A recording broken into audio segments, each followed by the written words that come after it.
Hunter Ice Skating Stadium is absolutely buzzing with excitement and anticipation for the start of the 2019 Australian Ice Hockey League Grand Final presented by Air Canada.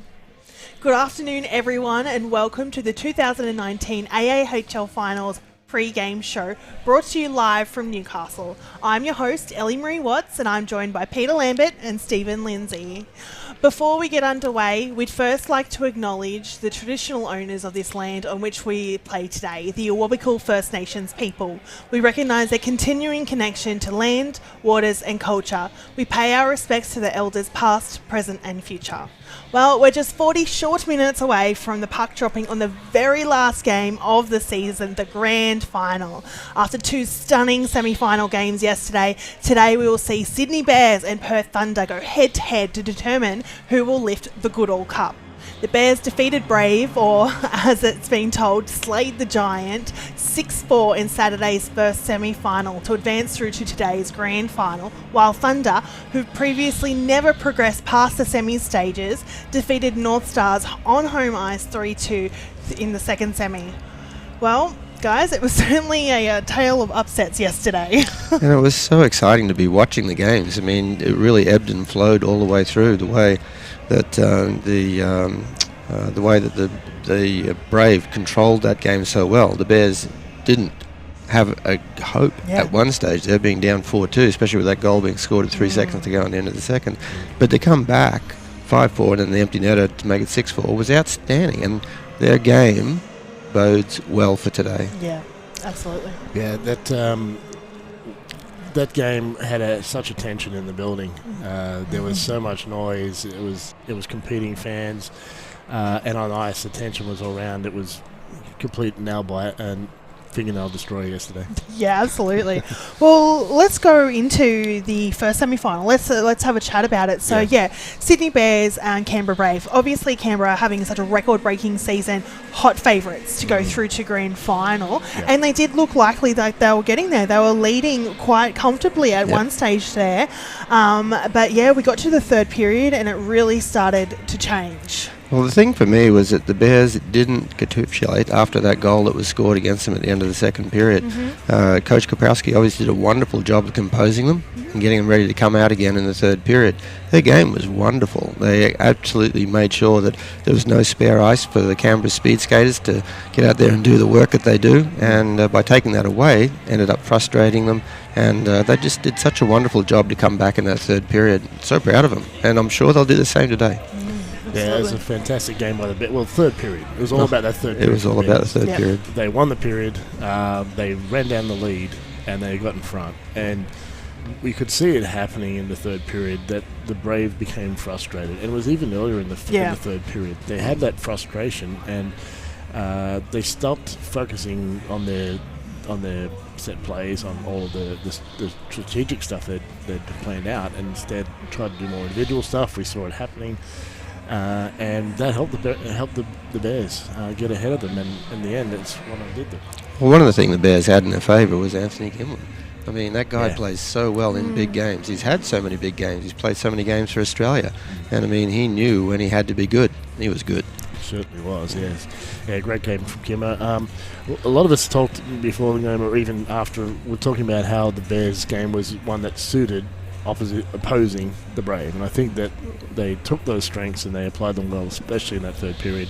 It was hard to contain the Brave, and they had that ability to break through the Bears' defence, which is well known to be very good. But yeah, and I don't know what magic pills they took in that second intermission, but it worked. I think we should have given some more.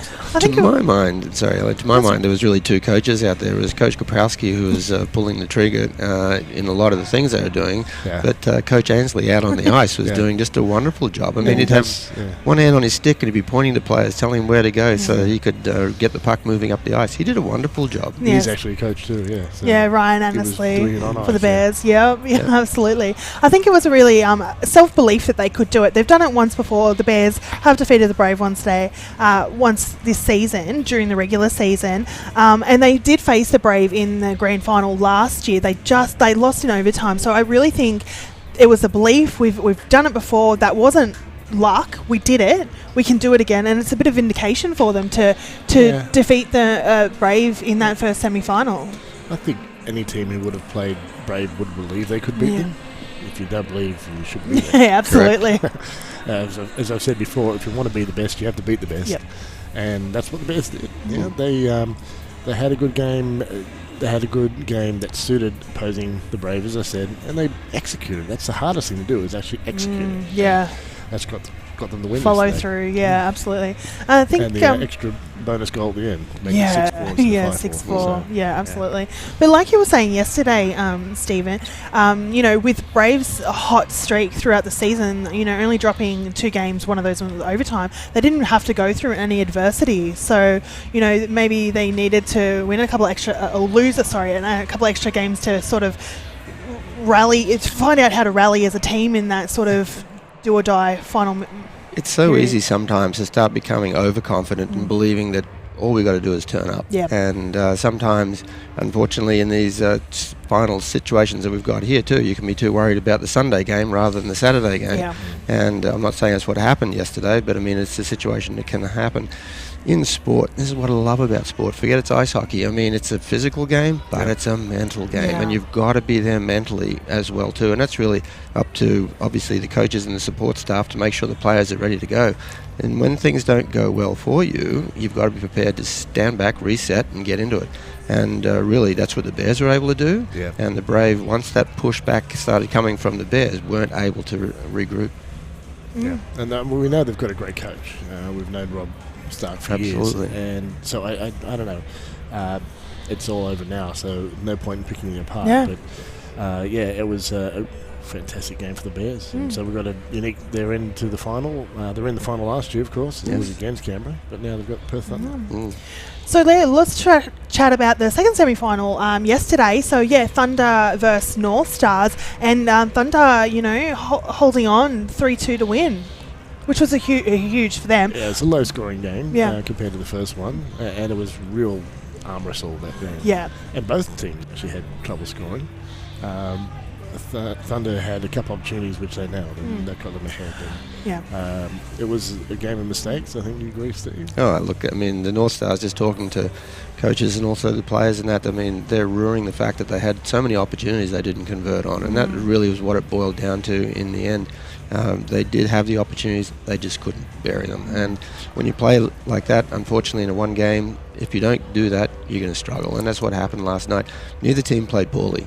Both teams were at it at 100 mile an hour. It was fantastic. It wasn't a super physical game at all, but it was a lot of speed backwards and forwards. But in the end, it was just the North Stars didn't convert. Yeah. They did have trouble getting out their own end at times, and a fair few of the passes were starting to stretch and get longer and be intercepted. But that was kind of these two teams play that fast style, big ice style, and the Thunder did a better job in the end. Well, neither team is really a big physical team. I mean, there's some big players on the team, but really they're relying on their skill and speed, and that's why the game was such a wonderful spectacle to watch. It's just a shame for the North Star fans that they didn't convert. Yeah. Yep. You got to do it on the day. You got to do it on You the Yeah. don't get to come to the big day. Something Gary Dore said to me after the game, so Gary Dore being the general manager of Hunter Ice Skating Stadium where we are and the North Stars, he said, while obviously disappointed with that outcome, he said, you know, it really doesn't matter who is in the top four so long as you're there, and any team can beat any team on any given day. I think it's said a lot. So you really do have to just show up on the day and play your best. Yeah, there's a fair bit of randomness to it, which makes it exciting. Correct, absolutely. Sometimes disappointing, but always exciting. And the league this year has been so close. I mean, right down to the wire with determining who was going to finish third, fourth, fifth, sixth. So it was very, very close. I mean, the Brave were obviously runaway winners, but of the minor premiership. But I mean, the fact that it was so close, you just didn't know who was going to turn up on the day. And just that little thing. Sometimes the hockey gods don't smile on you. And yesterday for the North Stars that happened, and yesterday for the Brave that happened. Yeah, that's right. So now we've got an East versus West grand final, 3 versus 4. Pete, when was the last time a 3 and 4 team, third and fourth third team? and fourth was 2016. North Stars and Canberra, the CBR Brave, played after Melbourne Ice and Perth Thunder were eliminated in the semi-finals on the Saturday. So 2016. So that one, North Stars won that one. They'll place third. And of course, the Bears have won from fourth before. Yeah. That was 2007. They beat the North Stars in Penrith, that one. I just think it's such a wonderful story that the Thunder are actually in the grand final. Yeah. You know, they've never won a semi-final before. Yeah. So to actually get that and now to be in the grand final is a wonderful... the program there is terrific. Coach Ruck, I was talking to him before the game, before we started this tonight, and he is so nervous. I mean, the man has so much experience in him internationally. He's been overseas many times with his kid Jake, and to see him as nervous as he is means that this means something. This is a big game for them. Absolutely. Right. Yeah. Well, Coach Lindsay, let's talk about some of the good things we saw out of the Bears and Thunder yesterday, and what they need to bring into today's game to keep their winning coming. Well, the Bears were fantastic at taking away ice from the Brave. The game that they played meant that the Brave weren't able to get their acceleration going because, I mean, they got so many fast players there. So they were making sure that any of the quiet zones on the ice were taken up by their players. So that's why the Brave were never really able to get going. I mean, it also helps that they scored some lovely goals as well too. I mean, that always is the factor in it. But I think if the Bears can bring that again today, because the Thunder are also a quick team, it turns around quickly on the transition from the defense to offense. So if they can do that again, trap them through the middle, make sure they play their D-zone well, which is what happened yesterday, then they'll have a really good chance. The Thunder, that's different. I mean, the way that they play the game is very much run and gun. I mean, they have a beautiful defenseman in Hazelhurst and Woodman at the back who are quite capable of bringing the puck up very quickly, and they love rushing the puck and getting involved in the offense. So they're very much run and gun. So that's why I get a bit nervous. If the Bears can take away the time and space, then the Thunder won't get that opportunity. Then it might come down to goaltending. Yeah. Anthony Kimlin's not bad. Yeah, well, Nico Vixen had an awesome game. Yeah, he did. absolutely. I talked to some of the North Stars afterwards, and they said, it was on last night. He really stood up tall yesterday. He was square to everything. Yeah. The rebounds weren't coming to any of the North Star players, so he played really well in net. And, I mean, if you've got a great goaltender, that's going to make the defense feel great. It's going to make the offense feel great, and it just permeates through the team. The coaching staff feels good. So, I mean, you're really on a roll, and that's what happened yesterday. Yeah. Another player I'd like to talk about for Thunder is Kieran Webster. So he won the Skaters Network local player of the year. Sorry, my mistake. Local player of the year. But Steve, he's not one of your favourites. I wouldn't say that. Not allowed to say that. You're not allowed to say that. But you've coached him, haven't you? Yeah, Kieran played for the under-18 Australian team for a couple of years, and it was definitely, you could see leadership material in him. Just a wonderful kid. His dad, Graham's a fantastic man as well too. So you can see where all the good things came from with Kieran. But the fact that this year was definitely a career year for him. The points that he put up was outstanding, and you could see even yesterday how much the Thunder rely on him to actually create offense and push the puck forward. So wonderful kid, so happy for him. It's just reward for all the effort he has put in. Yeah, absolutely.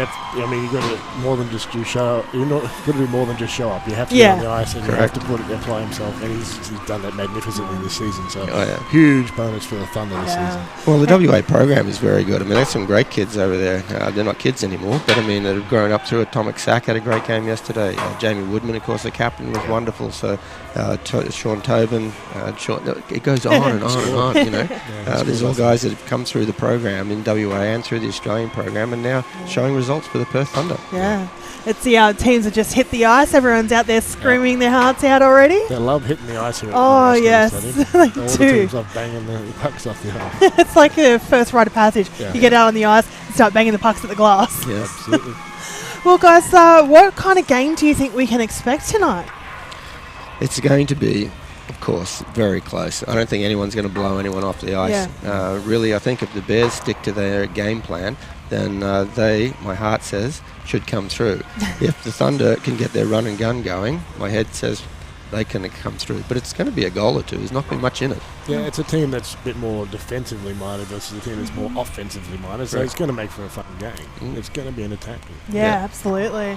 Well, the stadium is absolutely packed. I can see out there, which is really great to see. And really just quickly, the atmosphere in here is absolutely electric. Like you go out there, it's just so loud. Everyone's pretty friendly with each other. You know, and yesterday we had some, once the rain abated, we had some car park activities, which is really great to see. Well, we finally got the day we were hoping for yesterday. We had sunshine today. It was mid-20s and people were out and walking around in T-shirts already, so welcome to spring. They had the band playing last night. They had food stalls. I went up there, it smelled delicious, so... it's been a really great atmosphere, and people have embraced it and they're having a great time. That's what it's here. Hockey's fun. Yeah. It's a credit to the Hunter Ice Skating Stadium that they've been able to put this on and been able to host this. A credit to all the people in the fluoro yellow. All the volunteers. That's just done a wonderful job. Fantastic job. And it's been lovely to hear, sorry, Steve, it's been lovely to hear that because the finals venue has been changed to New South Wales this year after 6 years, a couple of people are able to experience their first finals, and I've seen on social media they've really said that, they've had a really great time, meeting new fans of the league and being part of all the finals thing, because it's a different atmosphere, it's a whole different beast finals weekend, so it's really lovely to see that people are having a great time. I want to thank Air Canada absolutely, us, and they'll just come in and said hello before we started here. And also the AIHL, a lot of the stuff you're seeing around the place wasn't done by Hunter Ice Skating, not because they couldn't. They helped them pretty much. Absolutely. But the AIHL Commission actually put in a massive effort, and I'm sure they're all about ready to fall. Absolutely. Look, the thing is that, as you said, Ellie, the atmosphere is enormous because there's no tomorrow. This is it. This is it. You have to win today. Absolutely. Tension is building, and I swear the Bears fans were amazing yesterday with that Canberra game, and the Thunder fans that came up here, because they only found out last weekend they could definitely come. Credit to you guys. What you've done to come out here and support your team is awesome. Absolutely. Well, it looks like we're getting to that time, guys. Thank you so much for tuning in to the AIHL Finals pre-game show. Stick around for the live stream, which is commentated by Michael Clough and Michael Sledge Roberts. Thanks for tuning in.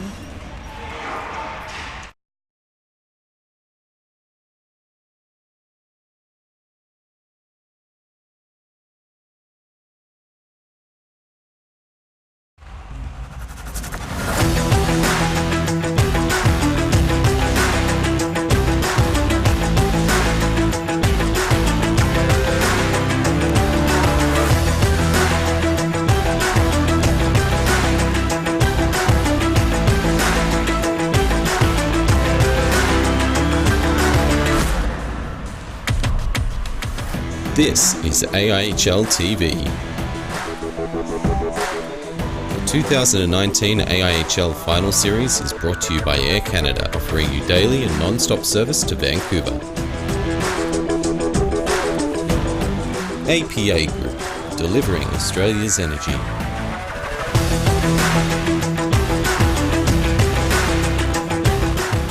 OMAS, a direct infrastructure investor with a portfolio in excess of over $50 billion. Skaters Network, Australia's leading distributor of ice hockey, inline hockey and figure skating equipment.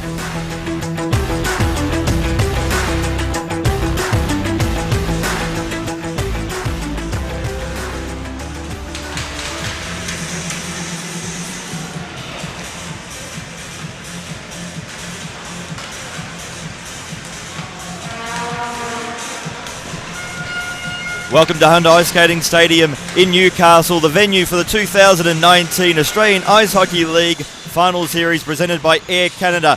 Tonight we have the Sydney Bears. They're chasing their third Goodall Cup success. After the last time they won was 2007. They take on the Perth Thunder, the first time they've ever been in the grand final, and a chance for WA to claim the Goodall Cup. My name's Michael Clough and I'm joined today by Michael Sledge Roberts. Welcome, Sledge. Big game. Are you looking forward to this one? Oh, this one's going to be amazing. It's a clash of the underdogs here, third versus fourth place. No one would have pictured this coming into it. It's going to be a great game. We got two teams that are very hot after yesterday.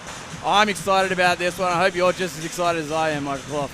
It's a very evenly matched contest for mine this game. You've got third and fourth in the ladder. Perth actually has the edge in terms of the head-to-head so far this season over the Sydney Bears. I think it's a 3-1 split between the two sides. But even looking at coming into it, it's hard to tell the difference where there's going to be. I think it's going to be on a very offensive Thunder side taking on a more defensively minded Sydney Bears side. But also yesterday, Bears played a very emotional game, a very intense game getting over the CBR Brave.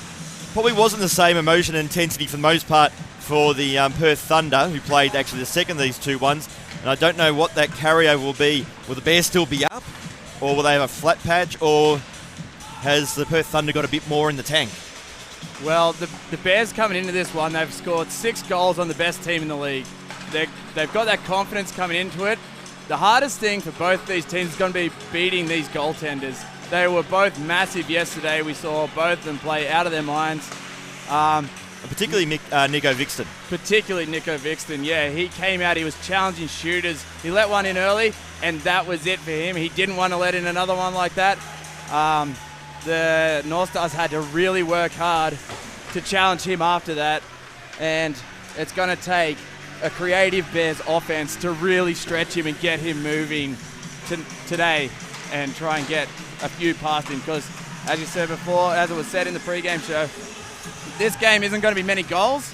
There's not going to be much in it, but every single one is going to count in this one. Every single goal is going to be a big goal. Yeah, my gut feel we may be going to overtime in this one.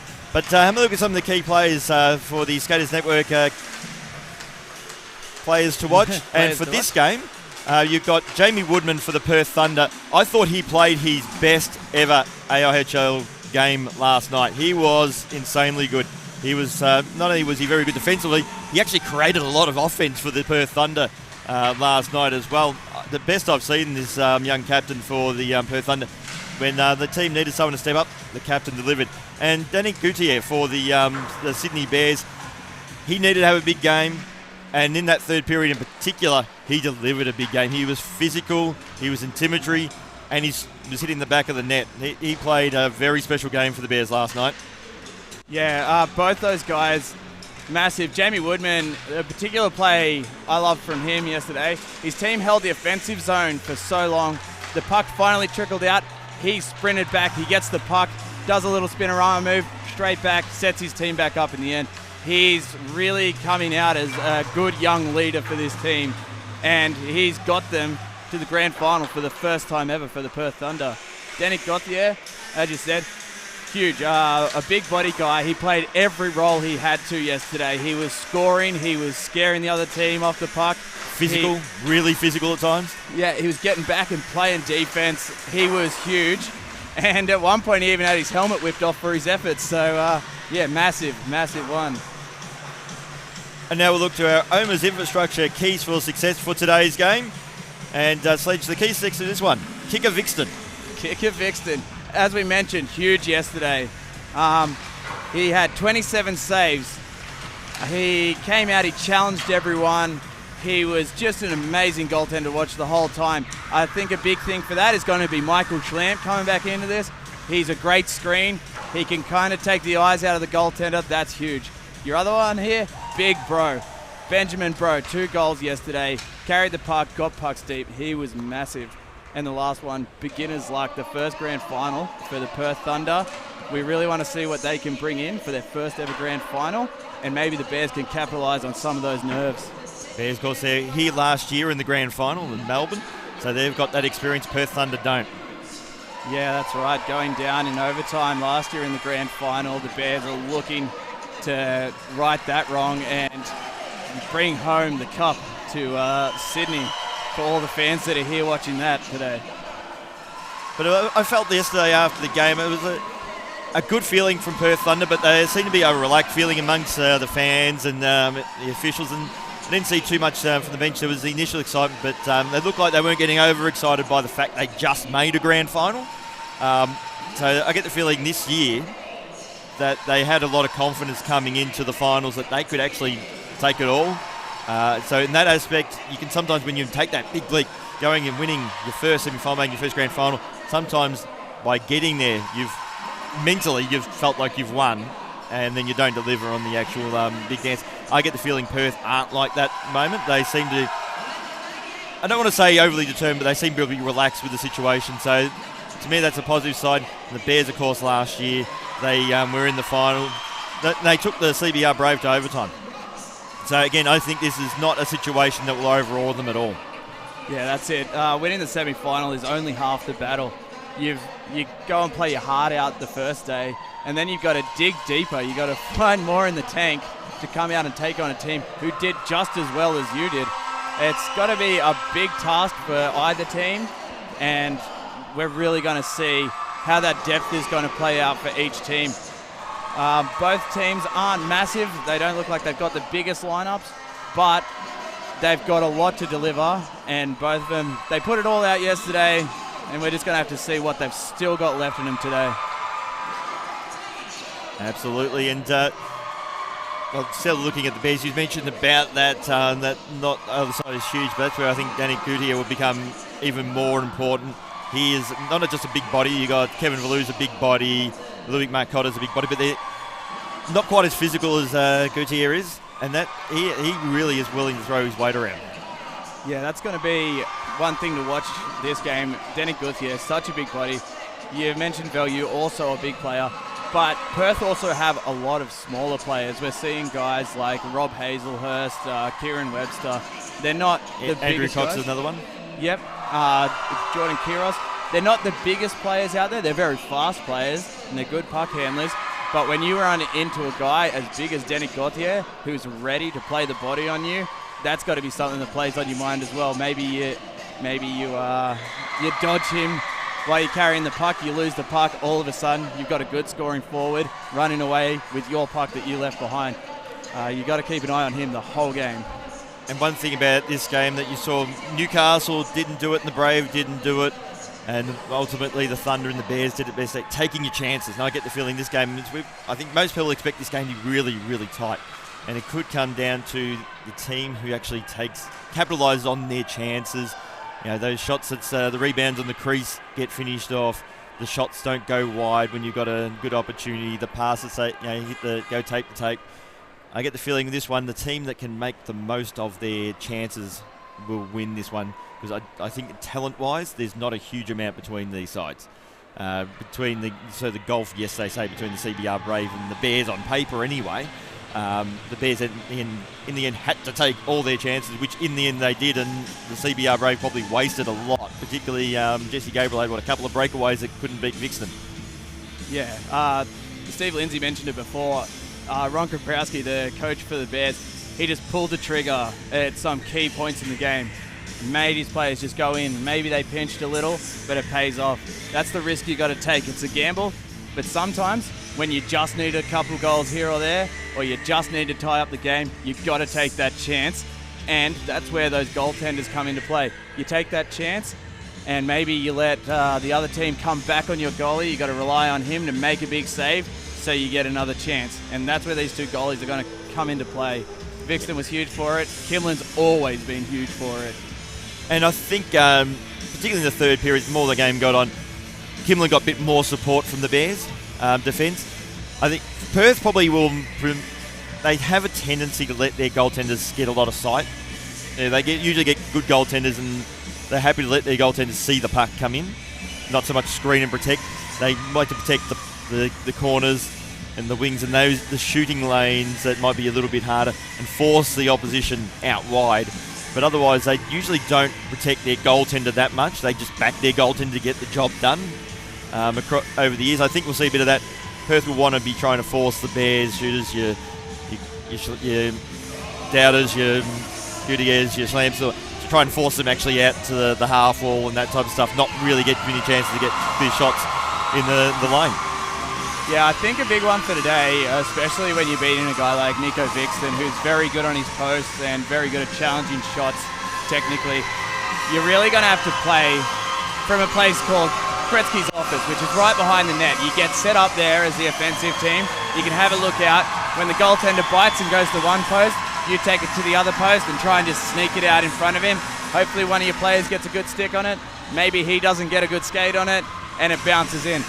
Look, I think any of the goals scored today are possibly going to be those kind of garbage goals. Those ones that just sit in the crease and get picked up by just one lucky stick. Rebounds and deflections might be key today, as both sides have made their way out onto the ice here at Hunter Ice Skating Stadium in Newcastle. That's right. Venue of the 2019 AIHL Grand Final presented by Air Canada. Might be looking for who's the best pigeon out of these two teams. Who can pick up the trash the best? As both teams are lining up on their blue lines now. Yeah, so moments away from the pre-game ceremony here at Hunter Ice Skating Stadium.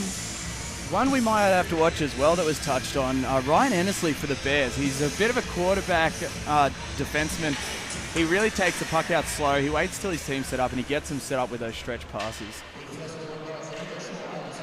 And now for the pre-game presentation here at Hunter Ice Skating Stadium, 2019 AIHL Grand Final presented by Air Canada.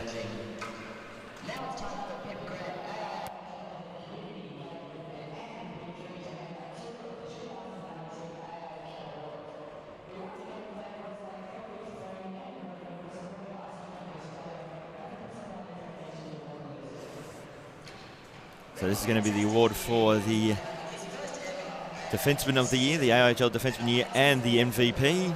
Pip Grant presenting it to Sydney Ice Dogs coach Andrew Fitch-Petrie on behalf of Dylan Quayle, who won both awards for the MVP and Best Defenseman, and I think it was a pretty obvious choice. Dylan Quayle, who's actually now in the UK, he's one of the best defensemen I think we've seen in this competition. He's got more than 50 points as a defenseman in this league. Insane. As a team that really relied on their imports this season, he was a huge part of that. And when you had guys like Tim and Paul Crowder up front, he just managed to get that puck, find them, get it up to him. He did exactly what was needed. And the chemistry between those three imports, it was a joy to watch. They were worth the price of admission alone. And of course, the Five Flyers in the UK have decided to recruit them all, sign all three of them up. And I think fans over in Fife are going to enjoy having those three in their colours this upcoming season. Yeah, it's great to see that chemistry working. Obviously, Fife liked what they saw and have just picked those guys up and taken them. It's got to be insane to see how much they can grow with a back-to-back season sticking together like that. And it says a lot about the quality of the AIHL as well.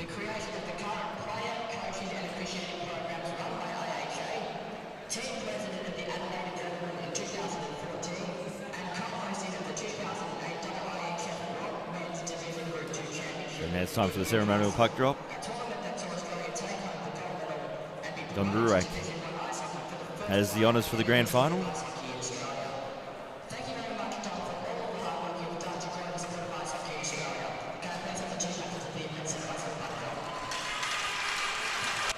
Go to centre ice now. Jamie Woodman for the Perth Thunder and Michael Schlamp for the Sydney Bears. Two great captains here.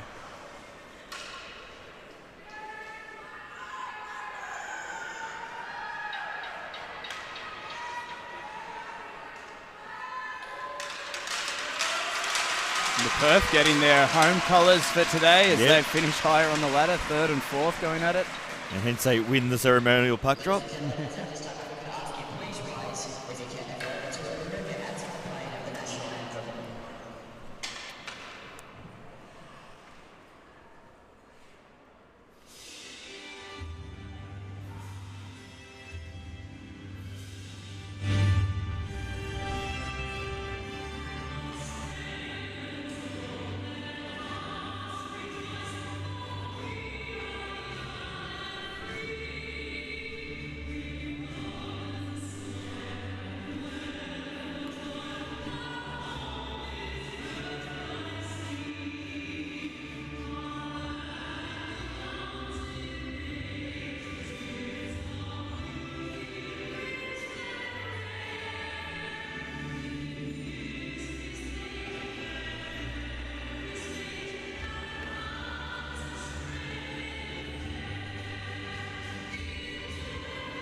So the pre-game formalities have been concluded. We're moments away from the commencement of the 2019 Australian Ice Hockey League Grand Final presented by Air Canada. Jeff Scott and Chris Parks will be your referees. David Rimac and Dan Boyd will be your linesmen. And what a game they're going to have here. Yesterday we actually saw some fairly clean hockey. As we now look at our starting goaltenders for the respective sides coming up today, as the Perth Thunder are in their huddle and as are the Bears. Just their final pep talks before we commence this grand final. The last chance to shake the nerves before the big one. You see Tyrell Clare putting on some moves, moving out a shot there. Every player has a separate regime, but now we will look at the starting goaltenders for this game. Nico Vixton, well, he absolutely stood in his head last night for the Perth Thunder. Anthony Kimlin, well, he's already a Goodall Cup winner with the Sydney Ice Dogs. He's a key part of the Sydney Bears now, and he will have to have a great game if the Bears are to win this one. Yeah, they were both huge yesterday. They're going to have to be even bigger today, especially Kimlin facing that Perth offense. It's going to be great to see what they've got on offer and how they show up to the most clutch game of their entire season. So it's going to be Valou up against Dowder in the opening face-off. Perth Thunder in the home blue. The Sydney Bears are in the away white. Both goalies fired up and ready to go. Just waiting for the all clear, and we do have that now. So moments away from the opening face-off of the 2019 Australian Ice Hockey League Grand Final presented by Air Canada. And it is the Perth Thunder who win the opening face-off. And Rob Hazelhurst now gets it out towards Woodman. Valou went past him to Dowder. He'll go back to Ryan Annesley. Goes with a stretch pass, and that's hit the netting. And we'll have a face-off. Interesting play by Perth Thunder. Win that face-off and take it around behind net and try and set up a rush early. It's good to see that they're fired up and ready to attack Kimlin at any chance they get. Natural balance of things you would think would have the Perth Thunder being the more attacking side and the Bears being the more defensively minded side, which adds to the interesting contrast in this game. So again, Perth win the face-off. Woodman, Webster sends that one in the corner. Kevin Valou gets the puck, looking out towards Marcotte. Now Ratcliffe, the AIHL Rookie of the Year. Here's a chance now for Gauthier. Great body work, but only got a weak shot away on the backhand, and Vixton will glove that one. Looks like that will be our first shot of the evening. Not much of a shot, but Danick Gauthier to really put the wheels on, get that stick lift and get anything on net. We talked about him earlier. He's going to be huge this whole game. Well, use his size and his strength to his advantage.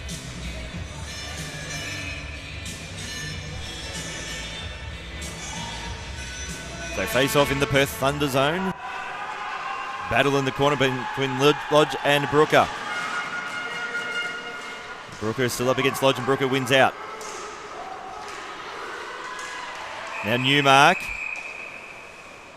Going to have a stop in play. Looks like we've got something on the ice there. Yeah, just in the corner, so something, maybe a piece of equipment or something's come off there. And once again, we'll have the face-off. Perth Thunder zone. The two number 24s, Newmark and Cox, in the face-off. To Lodge for the Thunder. Being skated out by David Kudler. Flips out to centre ice. Cox. Fires in the boards, looking for a rebound. Foons trying to get out towards Killian Guillenay. But Sean Tobin got there first for the Thunder. Guillenay out towards Brooker. Haas looking for Schlamp, just too far for him. Kudler. Cox, now Bro. He'll send that one into the corner and Kimlin will come out of his crease. Newmark. Out to Schlamp. Gauthier gets a shot away. That had a bit more mustard on that one, and Vixton will glove that one and we'll have a face-off.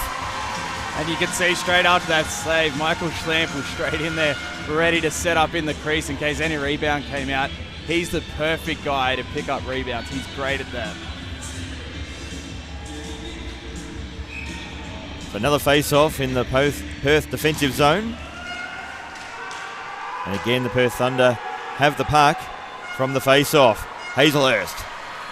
Pass out wide. Good work by Ratcliffe to intercept it. For Lou now, Hazelhurst. He's happy to play that one off the boards. Clare. Now Ratcliffe. Looking for Gauthier. Trapped it well, but then overskated the puck. Has time to recover. Webster, though, swoops in. Takes it for the Thunder. On the wrong side of Alou. Hazelhurst. And that goes into the players' benches and we'll have a face-off. Kevin Value almost got sprung there if that puck was in front of him, not behind. Would have had a good chance. Kimlin not getting tested so far in this one. Thunder's going to have to string something together just to get their nerves and their confidence back.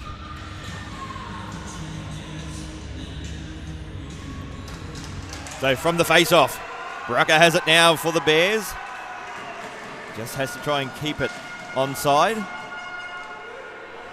Woodman gets there first for the Perth Thunder. Out towards Tobin. Had a great game in the semi-final. Cox. It's going to be a bit of run and gun. Cox gets there first. Out of Schlamp. Schlamp rides him into the boards. Tobin to Woodman. Fires looking for the deflection. Bro.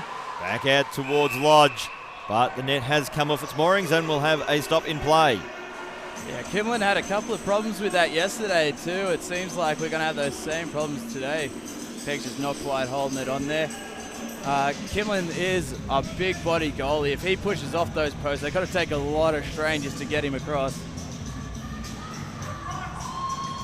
We did have a few issues with that particular net in the semi-finals. Probably timely for the Sydney Bears that happened, at least on this occasion. Kimlin's still waiting to get really tested. This could be it here. So face-off won by the Thunder. Marcotte sends that one into the corner. Clare will get there first for the Bears. Danny Gauthier flips it up high. Glove down by Marcotte, nearly stolen by Adam Dowder.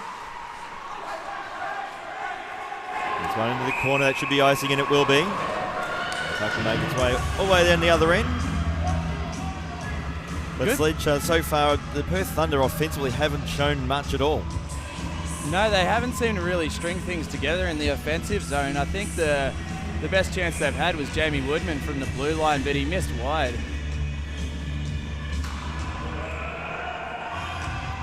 And we'll have take two on this face-off. Kevin Value jumping the gun on that one. And it's won by Adam Dowder for the Bears. So in the corner, Kudler up against Dowder. Dowder got a bit little wraparound. Tyrell Clare with a shot that was blocked.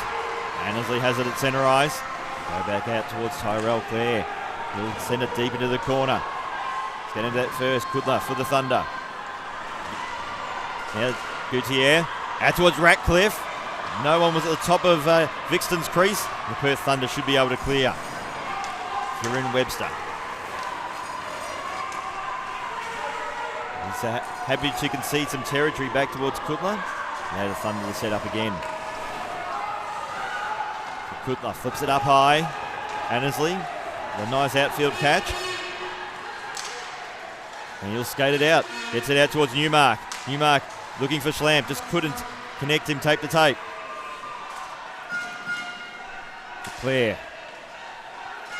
Brian Foons will go back towards Clare. To Newmark, he'll skate out of the zone. To Newmark. Just trying to cut his way through. He's sandwiched between two Perth defenders.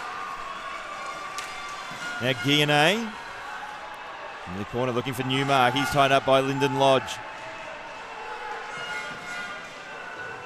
Lodge just poking away at it. Newmark, though, likely to win the puck. He gets it out into the opposite corner. Well, Hazelhurst will clear the zone. Backhander pass there by Bro, looking for Tobin. Just couldn't connect, and that will be icing. But I like the adventure there from the Perth Thunder. Yeah, they've been trying to get those little stretch passes up.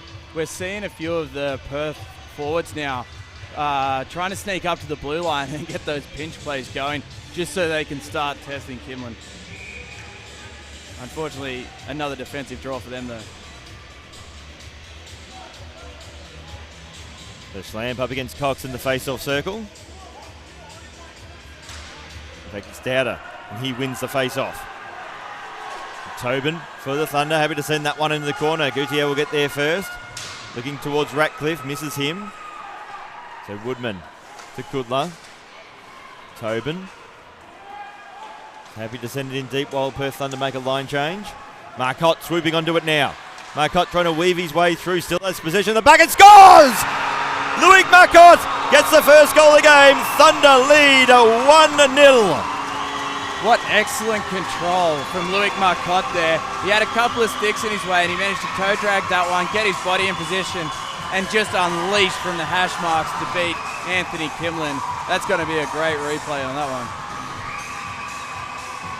But just a great example of the skill of the man. That's right. Here's this little drag. He gets to the hash marks and boom. He beats Anthony Kimlin on just his second save of the evening. So Thunder hold the lead and they win the face-off. Goodall to Marcotte, who's just scored the opening goal. Gets it out towards Value and Kimlin makes the save. Great setup there by the Thunder. And Perth are heating up now. Kimlin's got to be a little rattled after giving one up. And a good test from Kevin Value there.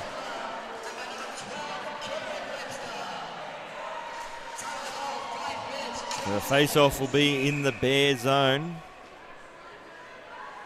Dowder up against Cox.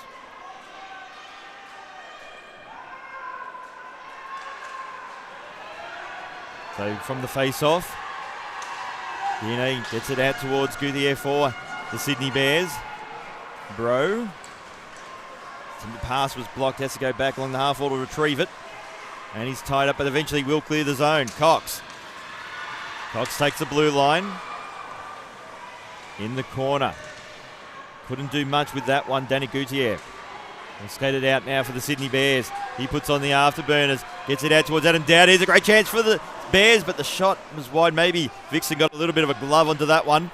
Cox pokes it away. Skates onto it now. Left it behind temporarily. Still waiting. Here's a chance for Kiros. Just couldn't connect. Alistair Punler ridden to the boards by Danny Gutierrez. Showing his physical presence already. So Dowder gets back out towards Gutierrez. And Clare. Bannersley finds Dowder. Brucker just got caught up in his skates, and he'll send that one in the corner. Vixton. And now Hazelhurst. Just pass it out towards Jake Ruck. Clare to Annesley. He's just trying to find a way through the neutral zone and the trap that's been set up by the Perth Thunder. Now Woodman. to Woodman. McMahon is going to be skated out by Kieran Webster. He goes out wide towards Marcotte. So Marcotte delays, waits for the trailer. Looking for Valou, been intercepted by Schlamp. Schlamp for the Bears, gets out towards Annesley. 3-on-1. Gets out towards Schlamp and Newmark, and just a little bit of miscommunication. The Perth Thunder pick it off. So Valou, he takes the blue line. Little drop pass out towards Kieran Webster, and poking it was Marcotte, couldn't finish it off. Goodall delays the shot, goes now. Shot blocked, backhanded by Webster. Perth Thunder lead 2-0. Oh, we talked about those garbage goals earlier. Kieran Webster right on the back door. It snuck out to him after the first save, and he puts that one away. Anthony Kimlin is ropeable right now, saying that the net was off. But the refs have called this one, and they're going to stand by it. Perth have the 2-0 lead. Here we are, the patience on the first shot. It trickles out from the block, and bam, there's Kieran Webster. And that's, I agree totally with you, Sledge. As far as the delay there by Goodall, I think it was, to not shoot early when there was a block on. He delayed, waited, shot, rebound. Perth Thunder have found their offensive game in the past 5 minutes. And Kieran Webster showing why he was the local player of the year. He works perfectly on that line. So from the face-off, won by the Bears, currently trailing by 2 goals. So Ratcliffe looking for Dowder. Hazelhurst, Cox. Cox trying to get it back out towards Hazelhurst. Come unstuck, Ian Ages fires, shoots. Shot though was blocked. Top of Vixton's crease. To Dowder, he's tied up by Hazelhurst along the half wall. Dowder throwing his weight around as well. The Goodyear Dowder, tight angle shot. And play's going to be blown dead. We'll have a face-off. I think that net might have come off as well, but you could see Nico Vixton set up on that post, blocking absolutely everything out. He's got the shoulder high up into the top of the net. He can cut down angles so well.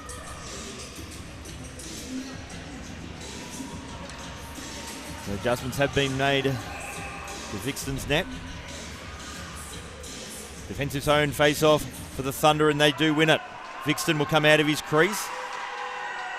Goodall to Woodman. He's looking for Webster, but kept in by, no, in fact, it was just on the wrong side of the blue line before Ratcliffe could get it. He's taken over the line, so we'll have a face-off for offside. We did see the Bears get into a bit of offside trouble in the semi-finals. Hopefully they're gonna communicate that blue line a bit better, not try and dangle over it, but just get that puck in deep because they play well out of the corners. So Guinea now for the Sydney Bears, gets out towards Brian Foons. He sends that one into the corner. And Woodman will skate onto it first for the Thunder. So Goodall looking for Marcotte, just too hot for him. Going to be a battle for icing. In the end, Kimlin forced to play it. Foons tied up in a corner, able to clear the zone, only as far as Goodall goes out wide, looking for Woodman. Gutierrez blocked his pass, and that's ended up in the Sydney players' bench. And so we'll have a face-off. Gutierrez taking that one off the bucket. Lucky to not take it in the face there. But we will have a draw in the neutral zone here.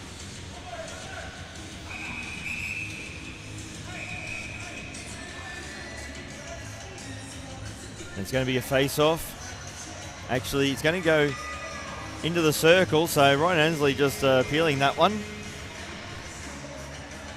Did come off the defensive player, so it is the correct call here. The Bears aren't going to be happy about it. So from the face-off, going to be won by the Bears.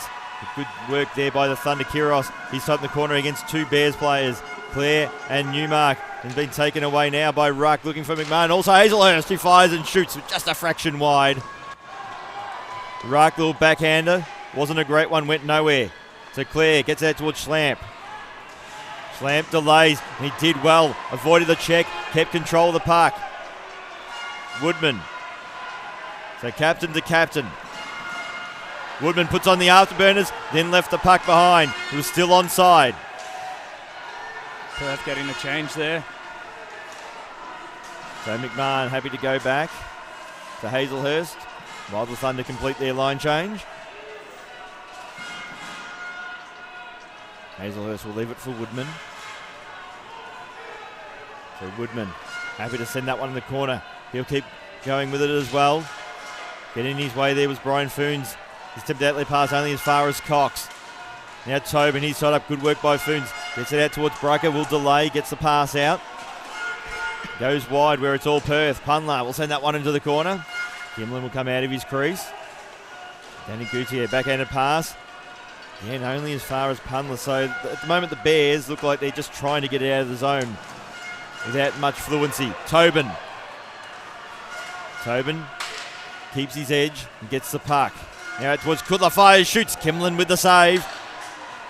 Saw that one through the screen. Bro. Punla fires, shoots, shot blocked. Ratcliffe for the Sydney Bears. Gets it out towards Adam Dowder. Now towards Gautier. Gautier driving towards the net. The shot was just a little wide.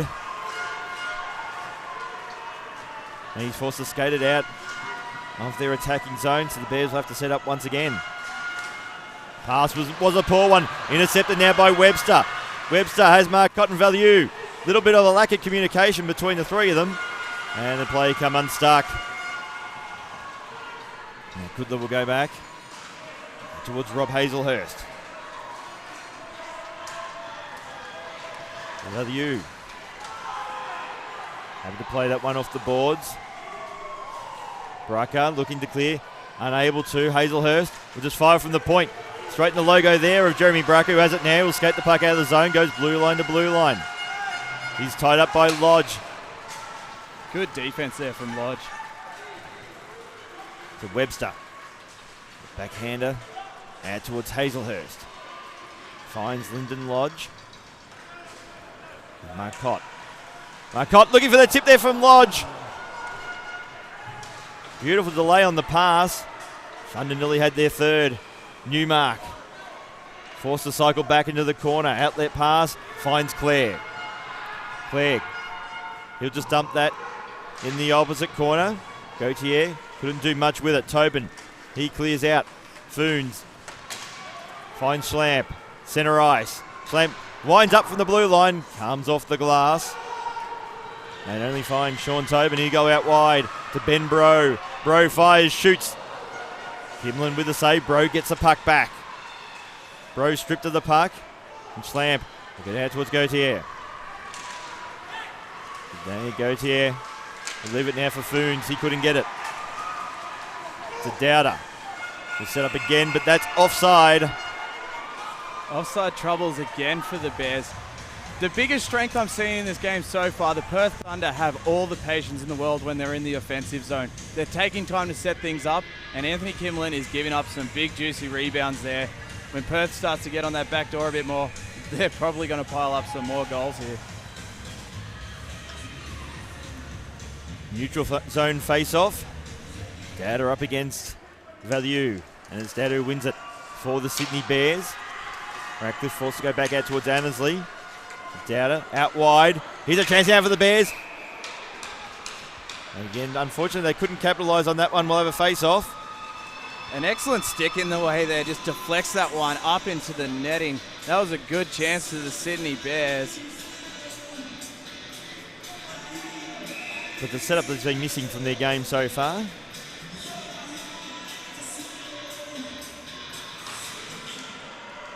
And the Perth Thunder win the face-off in their defensive zone. Webster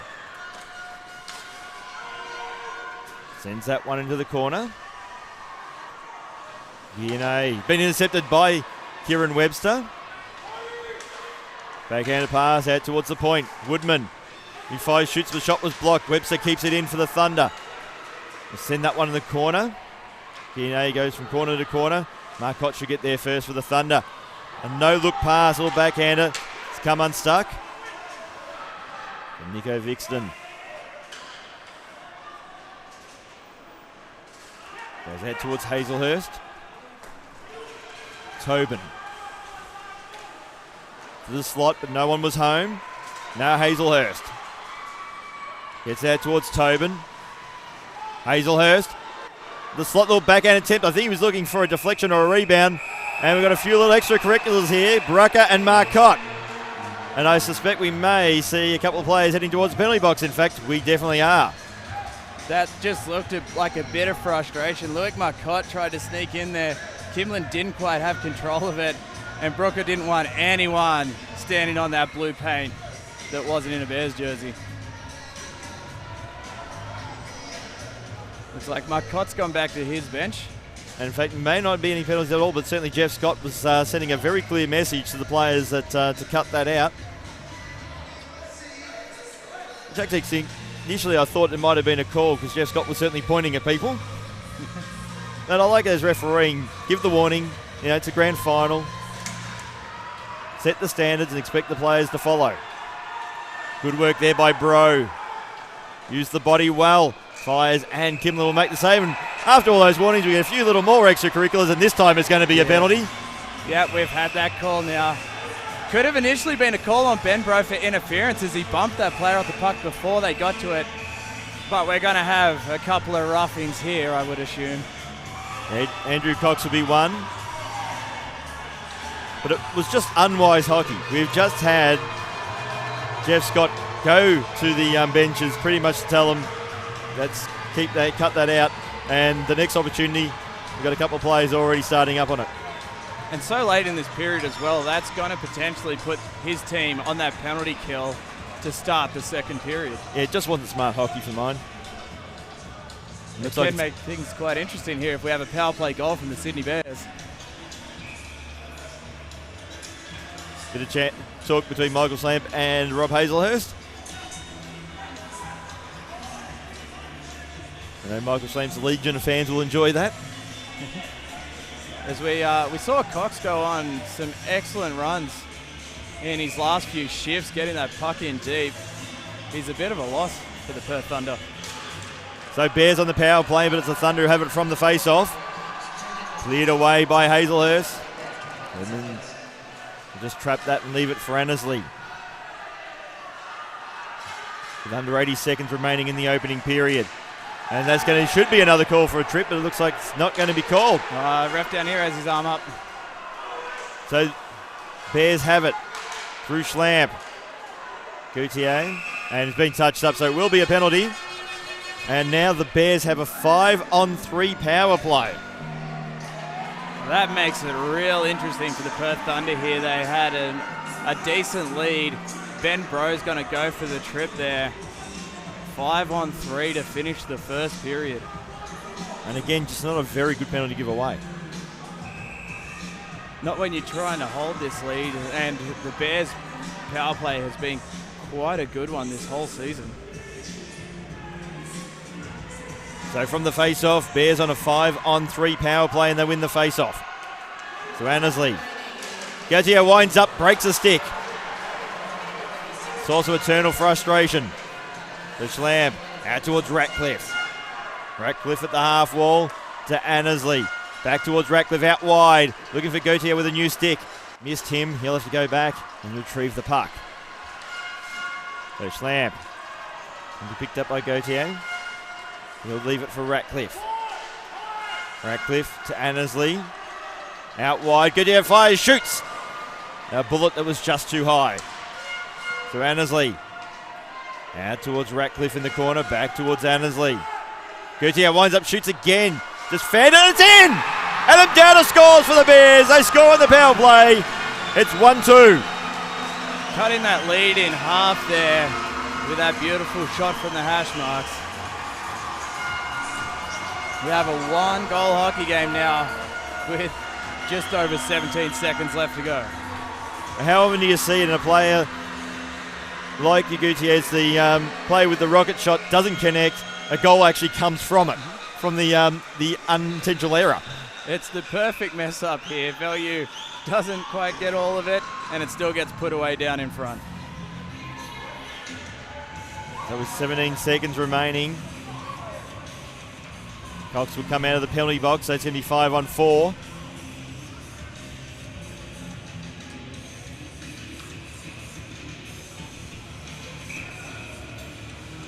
We're just waiting for the scorers to complete what they need to do. Loic Marcotte to take this draw. So from the face-off, it's won by the Bears. They're on the power play with the man advantage. Annesley to Dowder. Dowder trying to work his way through. Goes for a tight angle shot. Another rebound of it, and it's gone. Redcliffe. It's 2-2. And we have a tie game here at Hunter Ice Skating Stadium. 2 power play goals. The Bears power play has been 20.59% in the regular season, and it showed up here today. And it's sitting at 100% in this game right now.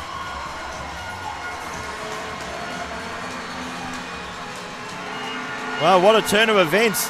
In a matter of about 11 seconds, the Bears scored 2 goals and level things up. Just over 6 seconds left to go in this game. It's an excellent power play goal here. They come in, they get that pass across the front of the crease and catch Vixton before he slides across. So from the face-off, one by Dowder for the Bears again, trying to get out towards Gauthier.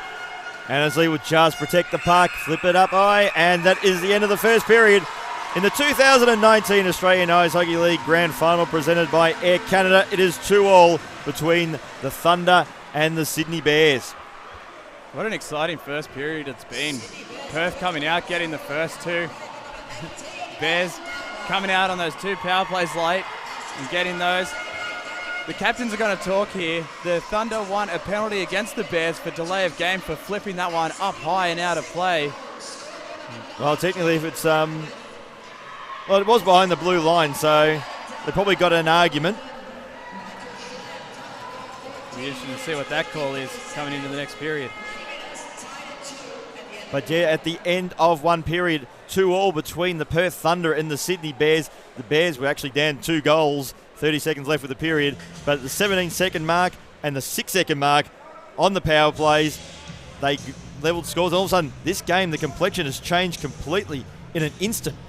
Yeah, it went from Perth's all-out offense, getting those first 2. It looked like it was going to be all their momentum. Some bad penalties at the end of the first, and the Bears have tied it up now, and it makes it a clean slate coming into the next one. So they've got to start again. Perth, can they get another 2 goals? Can the Bears use that momentum and continue this hard-fought game so far? I know you can argue to say any penalty is a bad penalty. Sometimes you've got to take a penalty. I thought those 2 penalties he gave away weren't good penalties to give away. And that's going to be the really frustrating thing. Sometimes you try to be physical, give away a penalty, but they might sound harsh by saying they're a little bit of an element of junk penalties to give away. And it's cost them 2 goals, and the momentum now is all with the Sydney Bears. So that's going to be a really frustrating thing, and that's something the Perth Thunder are going to have to work on during the intermission. A reminder, discipline. Yeah, discipline, and the big one for this game so far has been puck protection. We've had so many players be able to get that puck just into the offensive zone and then take it down deep, get those passes across, and we're seeing a lot happen just in front of the crease. Not much is coming from out wide, but just in front of the crease has been where all the goals are coming from so far. So more of that. It's going to be a tight game, it's going to be a rough game, and it's going to be exciting. So to wrap things up at the end of the first period of the 2019 Australian Ice Hockey League Grand Final presented by Air Canada, it is 2-2 between the Sydney Bears and the Perth Thunder. We'll be back shortly with the second period of play.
Welcome back to Hunter Ice Skating Stadium for the 2019 Australian Ice Hockey League Grand Final presented by Air Canada. It is 2-2 between the Perth Thunder and the Sydney Bears. The Bears getting 2 late goals with 17 seconds remaining and 6 seconds remaining to tie things up. Those penalties that the Perth Thunder gave away, they weren't great penalties, they're pretty ill-disciplined, and it could cost them everything. And yeah, it was an absolute roller coaster that whole period. It started out, Bears had all the momentum. There was no shots on Anthony Kimlin to start that one. And then Loic Marcotte got that first goal. Some momentum came the Perth Thunder's way. And then we had Kieran Webster pick up that backdoor goal. It looked like it was all Perth. And then 2 bad penalties late in the game. And Bears, they've shown that they're a good power play team. They capitalised on both of those 100% today on the power play. And they've made this game interesting coming into the second period here. And they'll feel good about themselves, getting those goals late. We talk about momentum going in the change rooms. They'd be feeling a hell of a lot better about themselves than they would have been even 30 seconds before. And really testing Nico Vixton too, who had an amazing game yesterday. You would have had to think about how you can get around him. He's so energetic. He plays his post really well, but they've got those ones. And down low in front of the crease as well, we saw Gauthier almost break a stick. The puck kind of fanned down in front, and it just got put up high, and that's how it beat Vixton. It's a little bit of a subtle accidental play. But how often you see that when you get the guy at the point with the big slap shot who doesn't actually really make much of a connection, and that's where the goal comes from, because everyone's getting ready for this rocket to come, and it doesn't come, and then it trickles and bang, he hits the back of the net anyway. It's almost the shades of Alex Ovechkin, where he winds up that big slap shot and he hammers the ice instead of the puck, and then he'll just turn that little pass across ice. It wasn't on purpose, but the same kind of play happened, and it just kind of tricks the goaltender and gives you a chance to just put one around him. One thing I noticed I thought was actually interesting in the first period, Perth under Dave Ruck, is actually in terms of line matching type of stuff, he is not running his top line against the Bears' top line. Yeah, it's interesting to see. That gives both the top line for the Bears and the top line for the Thunder a couple extra chances, because they're not negating each other. It was talked about a lot before the finals. Your top lines and your imports really negate each other. And now I say that, guess what? Top line events, top line. just to prove you wrong there. So second period, the 2019 Australian Ice Hockey League Grand Final presented by Air Canada, and it's the Sydney Bears who win the opening face-off of the period. Ratcliffe had it, lost it, and it's going to be cleared away. Clear towards Annesley. Beautiful pass, finds Dowder. But that's offside. Danny Gauthier, the offender on that occasion. Bears in offside trouble once again. I believe that's the third or fourth they've had on this one. And they had quite a few in the semi-final as well.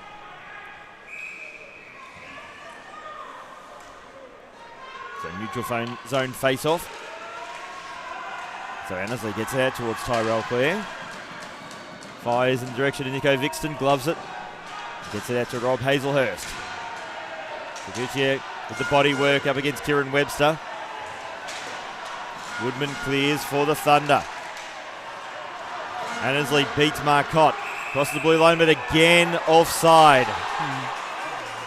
Ryan Annesley coming back to expel his frustration at the linesman. I think a good defensive play by him, though, to turn it around and get that rush going. Absolutely, but he's probably more frustrated with his teammate to jump the gun, because it's just that they're getting a little bit overexcited. Clearly they've got a lot of adrenaline coming in from those late goals. They've just got to probably cool the jets a little bit. Hopefully it won't kill that momentum for the Sydney Bears. So face off. Slam gets it. They go back out towards Guiane. The Foons.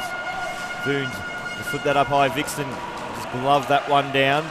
Lodge looking for Tobin. He's tied up by about 3 Bears. Spills out. Cox. Cox has Bro in support. Gets it, Bro. Fires, shoots. Kimlin makes the save. A good setup and a good save. To turn that into a 2-on-1, Ben Bro had to really wheel to get to those hash marks. It was a good shot, but Kimlin got across just in time and took that one straight in the logo.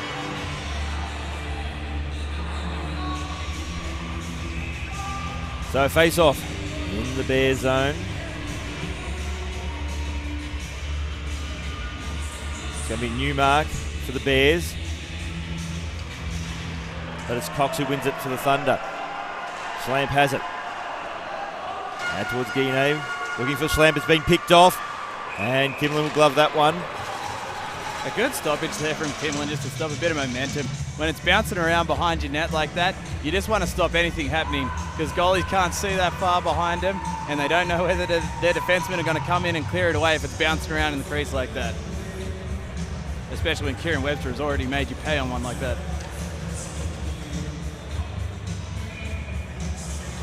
So from the face-off, Value wins it for the Thunder. Hazelhurst fires, looking for the tip. Value from a tight angle. Webster's also there, but it's been taken away by Ratcliffe for the Bears. There's going to be a penalty behind play against the Perth Thunder, I think it's going to be. Or in fact, it's actually going to be against the Bears. Ryan Annesley going to the box for holding on Loic Marcotte. This will give the Perth Thunder a great chance here to try and get that lead back. My initial reaction, I thought they might have had a little piece of each other. I think it might have just been a stick caught up between the two, but they both went to the ice pretty hard.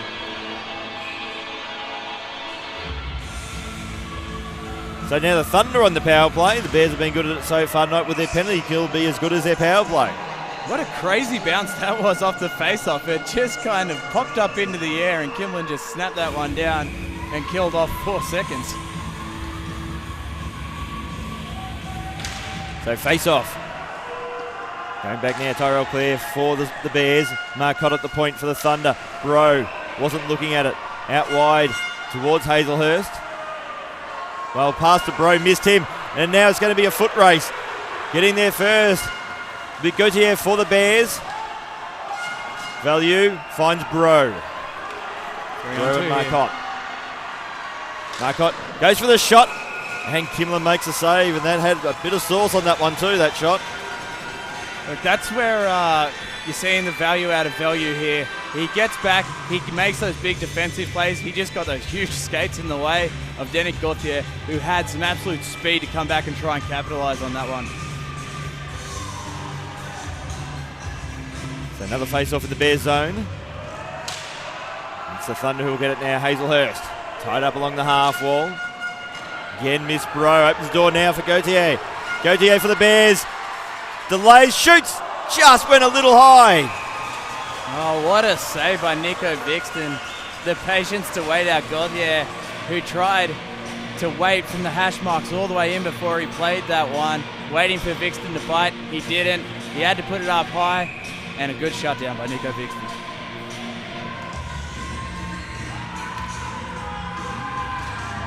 Face-off won by the Perth Thunder. Loic Marcotte goes out wide. Kevin Value. Value back towards Marcotte. All the Thunder players all on the one side. Marcotte left the side with the other side. Fires, shoots. Off the pads there at Kimlin. Bro. Value winds up, shoots.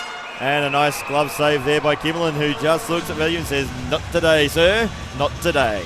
What a good save that was. There was a lot of mustard in it. He would have felt the slap on his hand out of that one. And he just grabs that one, looks at Value and just shakes the head, waves the stick. Not today.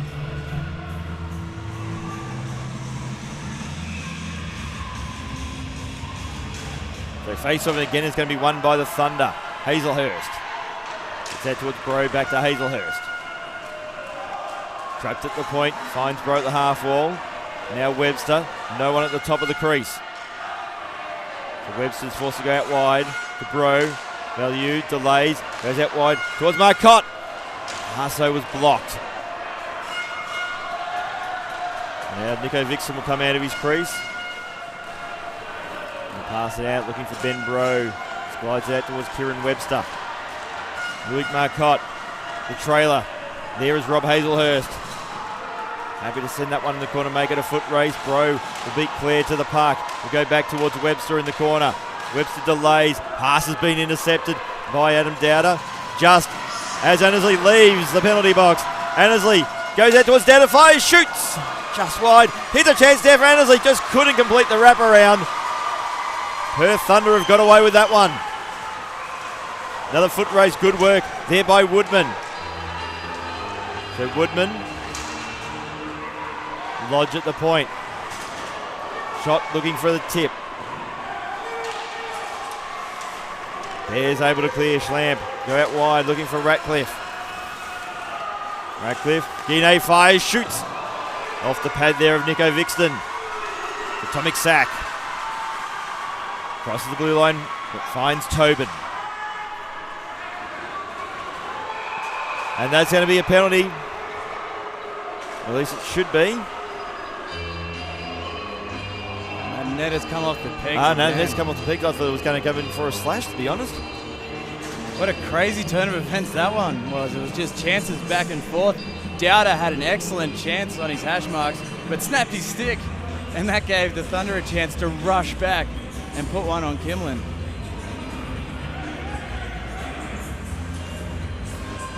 I know we talked about it a bit so far today, but those two late goals of the Bears have changed the complexion, and it's carried over into this second period where it's really the Bears that are looking the much more dangerous of the two sides. Yeah, they've really got those chances going. Danny Guthier has been so fast in this period so far. But Perth looking to control things now.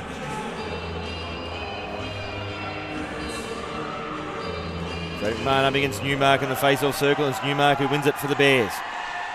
Schlamp to Annesley. Forced to skate out. Now Schlamp along the wing. He'll cross the blue line. Being stripped of the puck by Kudler. Back to Newmark, back to Schlamp. Foons now. Back at the point. Goes in the corner looking for Schlamp. Finds him. Past Newmark, couldn't get a shot away. Thunder able to clear. It's only momentarily as Annesley just fires that in the corner, and I think that nearly took out a few members of the crowd and some of our camera crew. Just sneaked between some media members back there. What I saw in that one, Perth Thunder aren't setting up properly in their defensive zone. They're leaving men open, especially on the blue line. They're scrambling a lot in the corners. They're scrambling a lot in front of net, and they're not marking those guys who are able to unleash from the blue line.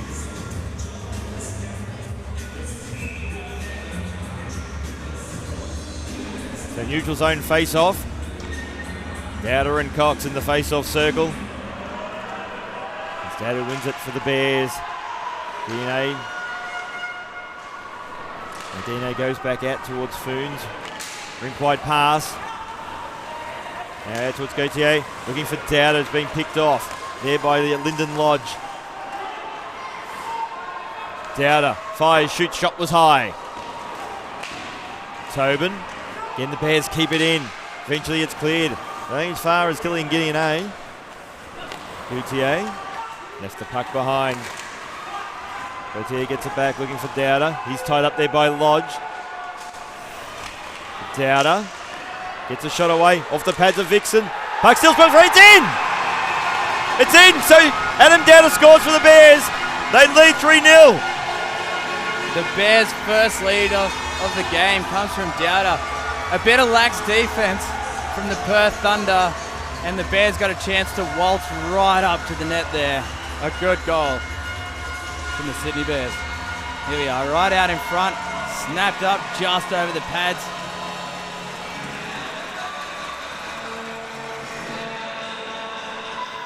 I'll tell you, it was a lot of traffic there, and it's going to be paid. So there's a bit of talk whether it be paid or not, but it has officially been paid as a goal. The goal stands.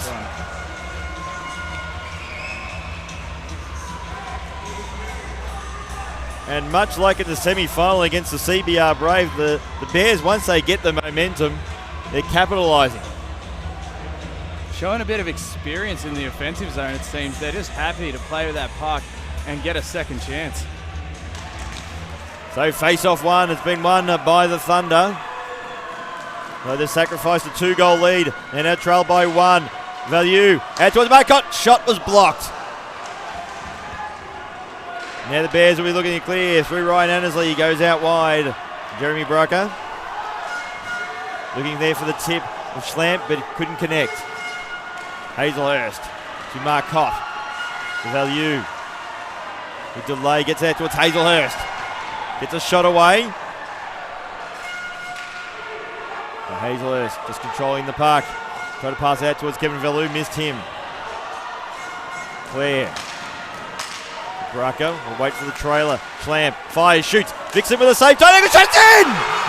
The Bears have scored their 4th! 4 unanswered for the Sydney Bears. A bad rebound comes out of the hash marks and gets put away behind the numbers of Nico Vixton.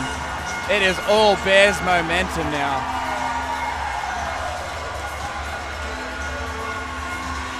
Here we are, the source pass across, the shot out in front, rebound out to the hash marks, and bang. Once across. Jeremy Brucker who got that one. After putting on a massive hit on Kevin Value in his defensive zone as well, a huge shift for Brooker. So a 2-goal lead now to the Bears. 30 seconds remaining in the first period. It was the Perth Thunder at the 2-goal lead. So in about half a period, they've conceded 4 to Bro. Kept in by Woodman. Kimlin will glove that one. A good save by Kimlin and some funny defense from Funes there. As Cox was trying to get across the crease, Funes had his stick caught up in his skates and they both went down to the ice. So it's going to be a face-off in the Bears' defensive zone.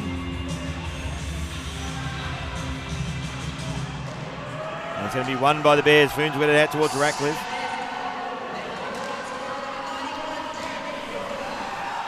Flipped up deep by Dowder into the corner. Dowder just trying to burst his way through Tobin. Trying to clear, but only as far as Guinea. Winds up, shoots. Couldn't find its way through heavy traffic. Now Cox to Bro. And Funes. Ratcliffe is also there for the Sydney Bears. The drop pass out towards Dowder. Vixen got the blocker on it. Gautier. Ratcliffe tied up by Cox. Support comes in and Perth Thunder, while unable to clear in the end. It's fanning on the clearing attempt was Tobin. Pass and Vixen. Shot was just a little wide of him. So the Bears in control. Ratcliffe moving out towards Brucker. Bro out wide. Finds Sean Tobin. He'll cross the blue line, fires, shoots, and the shot was high. Thunder will make a line change. Unland will skate back, get the puck out towards Hazelhurst. Finds McMahon. So Clegg, great work on this occasion by Kyrgios. Couldn't control the puck though. Comes out, Alistair Punland will skate back. Pass back towards Rob Hazelhurst, who had it then just left it behind for a sec. Kyrgios sends that one to the corner. He's been tied up. Still gets the puck back. Geordie Kyrgios tried to get to McMahon at the top of the crease. Was unsuccessful. Battle in the corner. Clear up against McMahon. Marcotte's also there for the Thunder, but the Bears clear. Brucker scored the last goal. Takes the blue line. Pass out to, well, somewhere where no one was home. Punler. Find Hazelhurst. Shot comes in, Vixen off the pad. Hazelhurst again now. Stretch pass is a good one too. Finds Marcotte. Marcotte will just wait for support. Decides to go for a shot himself. The shot was blocked. Dowder. Gautier. Gautier. Now along the half wall. Into the corner, trying to protect the puck. Hazelhurst should get there first for the Thunder and does. Happy to play that one off the boards. Bears managed to keep it in. Dowder just tried to tip that one in. Just too far for him. Woodman to Hazelhurst.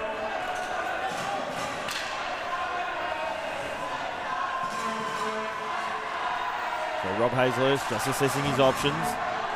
Value probably didn't skate with enough intensity on that occasion, and Vlad Rubes, the veteran.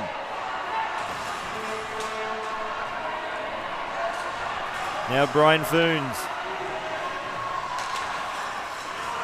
Gautier to Schlamp. Schlamp from a tight angle. Vixen offers up a rebound. Schlamp gets it. Looking there towards Newmark. Went through him. Annesley into the corner.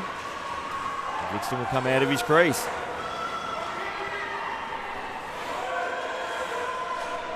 And now Woodman to The Perth Thunder stretch pass, finds Bro. Bro, little drop pass out towards Sean Tobin. Fires, shoots. Kimlin with the save. Slow to get up there is Sean Tobin. Now Annesley. Shot comes in. Shot was, I think, it's just a fraction wide.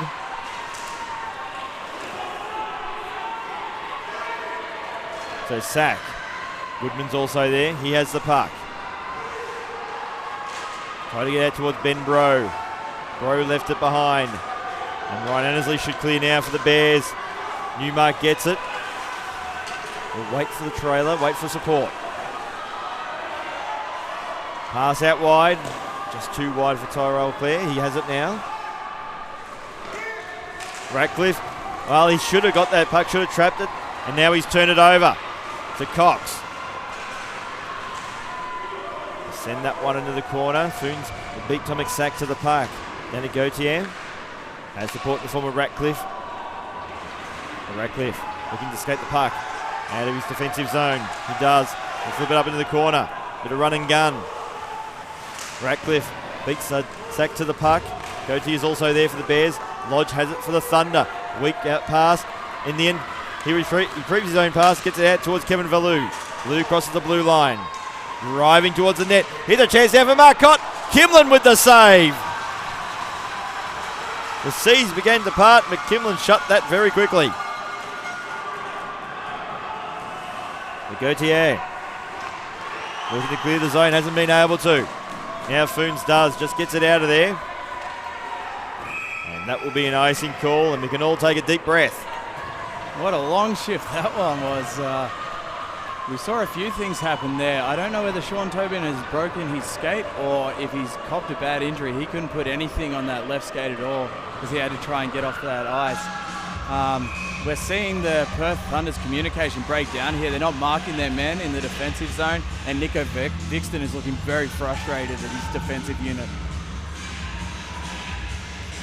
So face off, the Bears defensive zone. Guinea will skate back. Happy to play that one off the boards.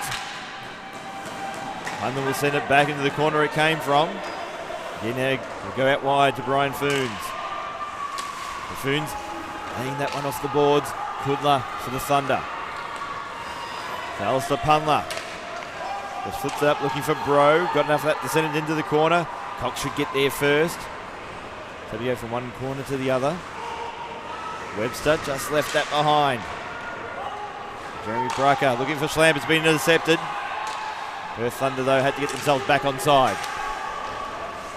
So Vixton finds Kudla. Outlet pass for Ruck. It's going to be a foot race. Getting there first will be Annesley for the Bears. Goes it around the corner and finds Brucker. Newmark. He's looking for Schlamp. Couldn't find him. Annesley. Ruck, I think, copped the puck to the face. Again, defensively, the Bears are happy to have that puck basically along the boards, Karuma along the boards. And that's how they set up their defensive play. Well, backhanded there by Lodge. Yeah, we touched on it before. The Bears are really good in playing the dirty areas. They're good along the boards, and they can set up their plays from there and their breakouts. They're good at that. We're seeing a lot of Perth forwards as well getting caught flat-footed, watching the puck rather than getting ready to receive the pass. So face-off in the Bears zone. Now Hazelhurst at the point, going the corner out towards Lou Marcotte. Attempted pass, came off a Bears stick. And going back now will be Hazelhurst. He'll retrieve the puck. Down to 100 seconds remaining in the second period.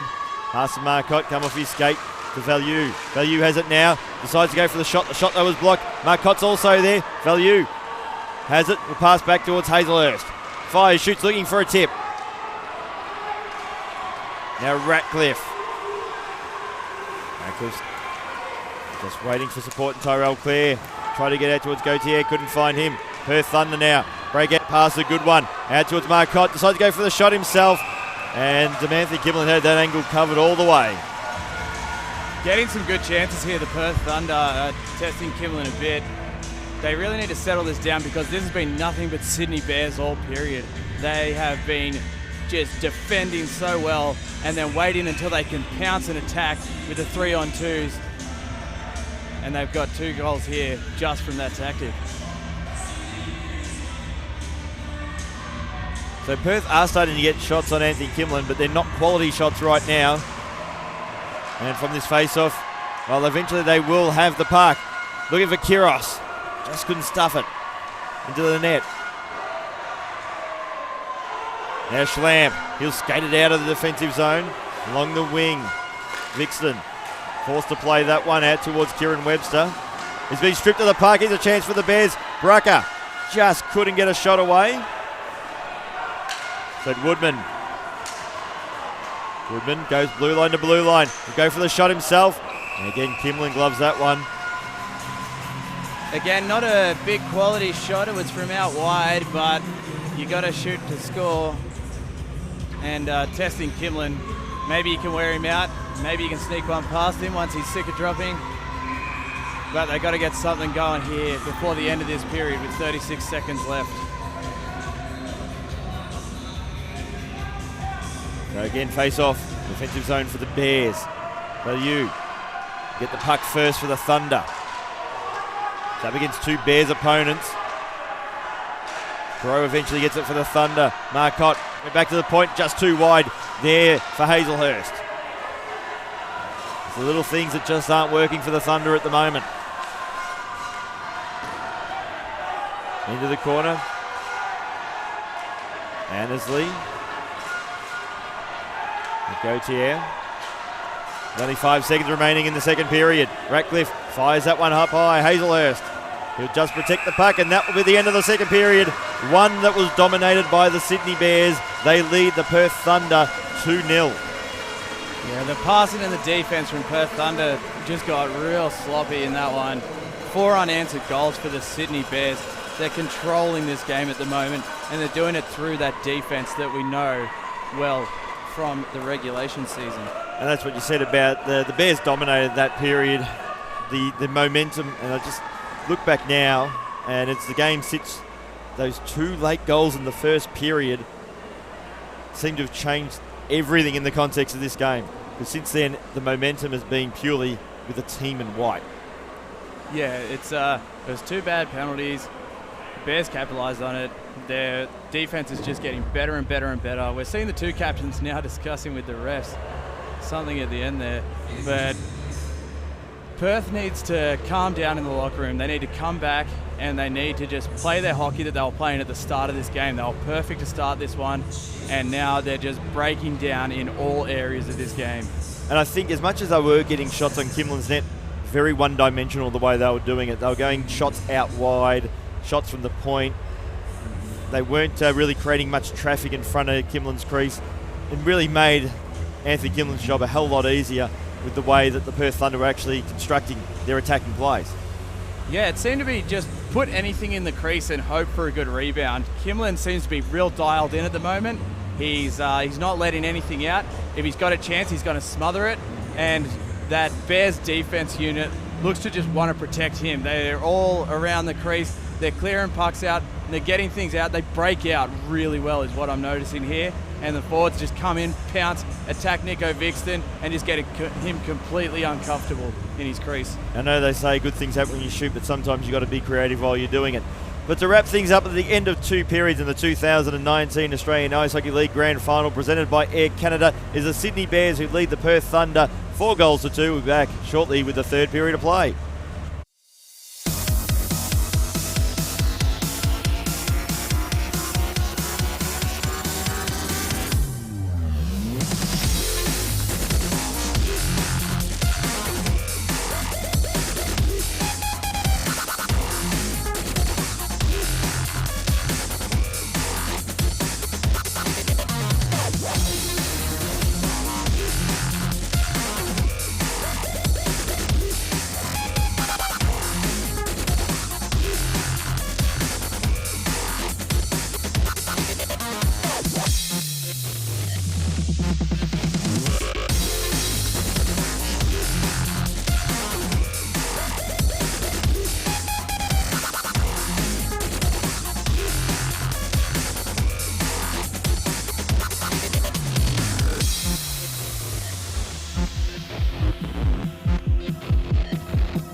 go.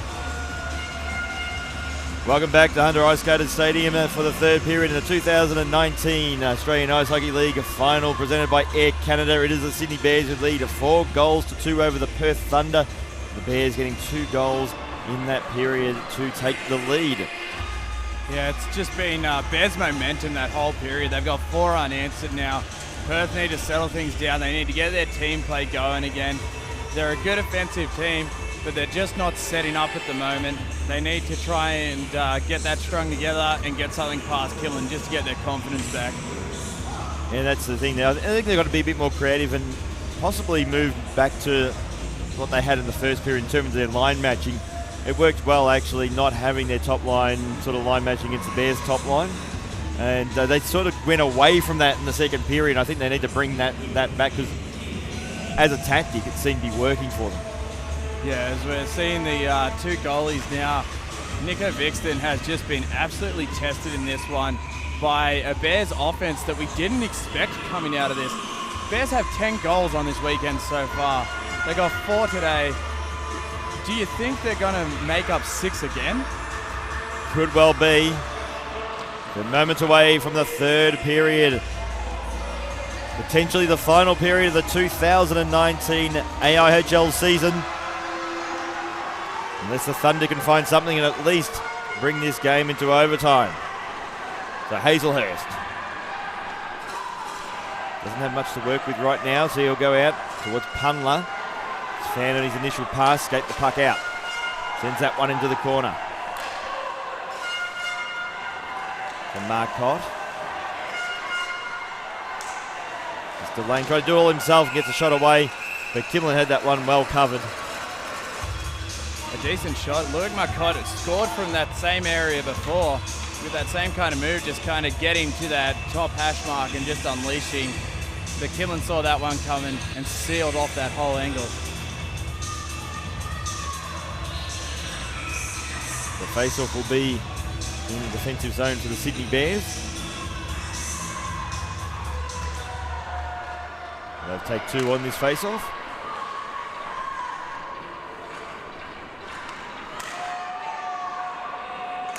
And eventually it's won by the Thunder. Rowe with the shot. Cleared by Gautier. To Alistair Punla. Happy to concede some territory to Hazelhurst. Looking for the stretch pass. And Hazelhurst will have to skate back and retrieve the puck.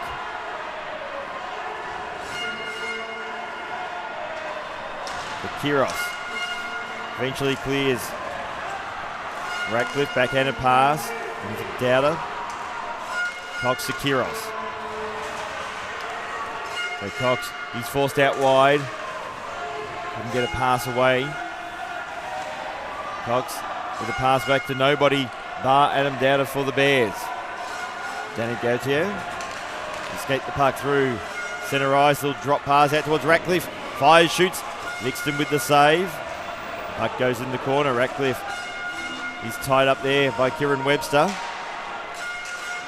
Ratcliffe's done well for the Bears. Has it now. Pass out towards Brian Foons. Just skates in. Has time. Gets a shot away. Now Marcotte unable to clear. Webster's there in support. Newmark happy to send that one into the corner. So Vixton. Marcotte will take the blue line. So Marcotte trying to weave his way through. He got a shot away. Cool as a cucumber there was Anthony Kimlin. Kept in by Woodman. To Webster. To Foons. Brucker. Pass was just too hot there for Michael Schlamp. And that's going to be an icing call against the Sydney Bears, as leading that race was his opposing captain, Jamie Woodman. Luke Marcotte not shying away from the crease there, as he's just kind of skated straight at Anthony Kimlin and tried to throw the puck and himself right through him. It might just be the tactic the Perth Thunder need here. It's another face-off in the Bears' defensive zone. Dowder up against Cox, and Cox wins the face-off for the Thunder. Woodman to Bro, the top of the crease. Looking there for Kiros. It's going to be a foot race. Took away by Woodman. For Gauthier, had it poked it away again, this time by Vixton. So Woodman now escaped the puck out of the zone for the Thunder. Met a brick wall, lost an edge, lost his stick. And Kudla just flips it out of the zone. Annesley, Ratcliffe. Now Vixton. Tobin and Kudla passing amongst themselves. Tobin finds Kevin Valou. Gimlin plays that one into the corner. Now Clare will leave it for Adam Dowder. Dowder out wide to Ratcliffe, back to Dowder. Down a little backhand, tipped out towards Gauthier, couldn't make contact. And a great setup there by the Bears. So Marcotte goes for the shot himself, ignores Value, and Gimlin makes a save. Kevin Value whips Tyrell Clare's stick straight up out of his hands and into the roof there. Hazelhurst comes back and gives it to him. Good sportsmanship by Rob Hazelhurst there. We're also maybe not so much from Kevin Valou. We're still seeing Jamie Woodman stick out there as he went for that skate up the ice. It got lodged in the penalty box doors, snapped in half, and Jamie Woodman has left the ice holding his wrist. It's going to be interesting to see if that's a significant injury or whether he'll come back to this one. Well, the Thunder do need him. So face off in the Bears defensive zone. Thunder win the face off. Bro with the shot. Gimlin with the save. Some good shots getting put on Anthony Kimlin now, especially by Luke McCott and Ben Bro. Those two have 2 or 3 shots this period already. But Kimlin's just standing up to the task. So face-off is going to be won by the Sydney Bears. Foons goes out wide looking for Schlamp. And that's gone into the crowd. We'll have another face-off. They can come in and challenge Anthony Kimlin again. They just need to get one past him, just to get him that little bit uncomfortable, because he's in the zone now and he's not letting anything pass if he can see it. So 2 number 24s in the face-off circle, Newmark and Cox. Skating back now will be Foons. We'll get that towards Guillenay. To Brucker, the half wall. Rink wide pass. Looking for Schlamp. It's going to be a foot race and Schlamp should win that one. He does. Looking for Newmark. Couldn't get a shot away. To Bro in the corner. It's out towards Kudla. David Kudla will skate out of the zone, being pinched away by Newmark. Newmark will pass a good one out towards Schlamp. Flies in the general direction of Nico Vixton. He'll leave it there for Punler. Wide pass to Bro. Happy to send that one in the corner, make his way back to the bench. The Thunder complete a line change. Annesley finds Ratcliffe. Ratcliffe along the half wall, tied up in the corner. Good work there by Hazelhurst, ties him up. Value clears it out towards Marcotte. Marcotte has Webster, decides against him, tried to do it all on himself, and then lost the puck. So Annesley. Gauthier, he's pinned to the boards there by Webster, but breaks free. Looking there for Ratcliffe, couldn't find him. And a little bit of miscommunication there between 2 Perth players, and Webster and Lodge. All's well that ends well, though, and they got away with it. With Tyrell Clare. What about going out wide? Dowder has it now, skate out of the zone. Now blue line to blue line, drop pass out towards Gauthier. Here's a chance now for Ratcliffe. Fire, shoot, shot was high. So Foons into the corner.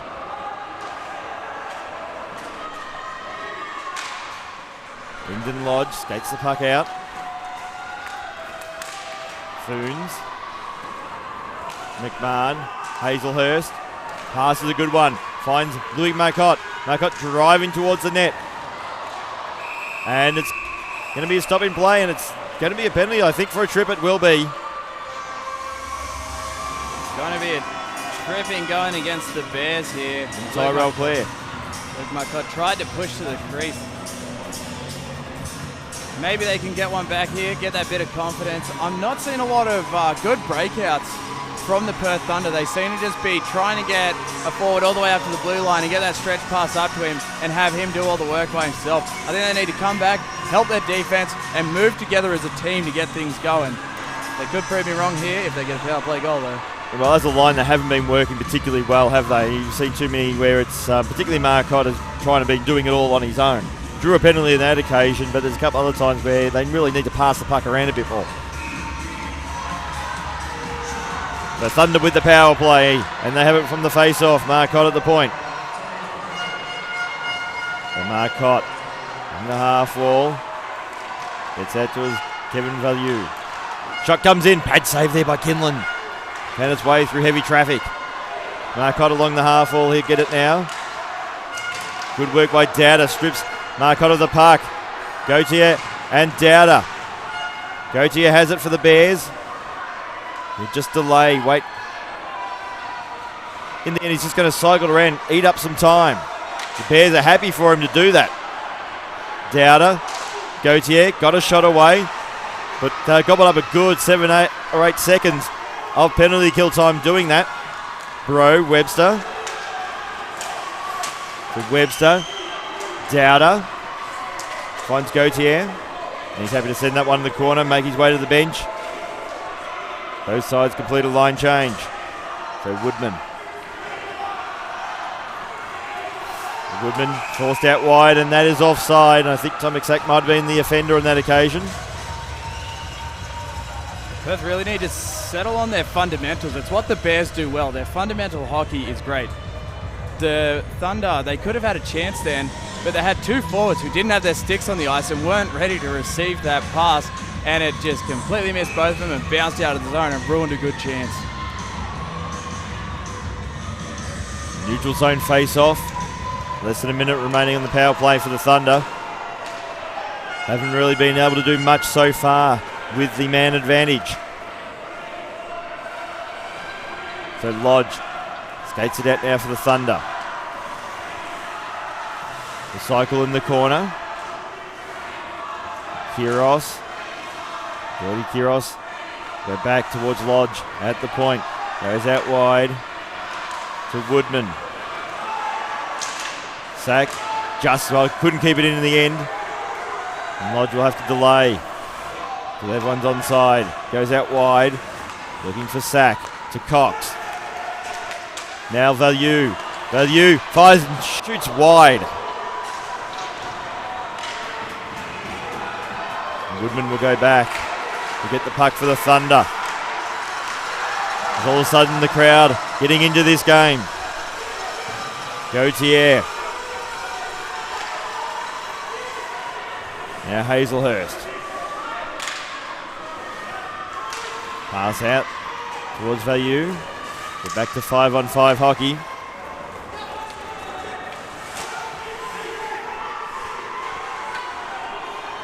Gillian Guillenay. He'll find Brian Foons. Foons skates past the blue line. Shot there by Dowder and smashes the stick. And here's a chance now for the Perth Thunder, but getting back first is Danny Gauthier for the Sydney Bears. Finds Baraka. Baraka goes out wide. Tried to flip it out towards Gauthier. To Kimlin. Glides in the corner for Annesley. Baraka out wide. Only man there was Rob Hazelhurst for the Thunder. Everyone's onside. Try to get it out. And that was towards Sean Hamilton in one of his first shifts of the weekend. To Ratcliffe. To Vlad Rubes. The veteran, now it's Woodman. Marcotte. Now Clare. Too hot there for Vlad Rubes. And in fact, that's going to be icing against the Sydney Bears and make its way all the way back to the other end of the ice. Still an alright clear for the Sydney Bears here. They're still controlling things in their defensive end. Perth aren't connecting those passes that they really need to connect. But Danick Gauthier, he's just showing his fitness here. While everyone's looking fatigued around him, he still has that go.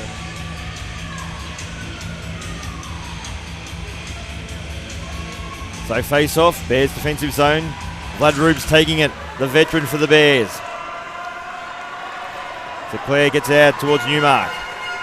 Goes out wide to Ratcliffe. Ratcliffe fires, shoots, and Vixen makes the save.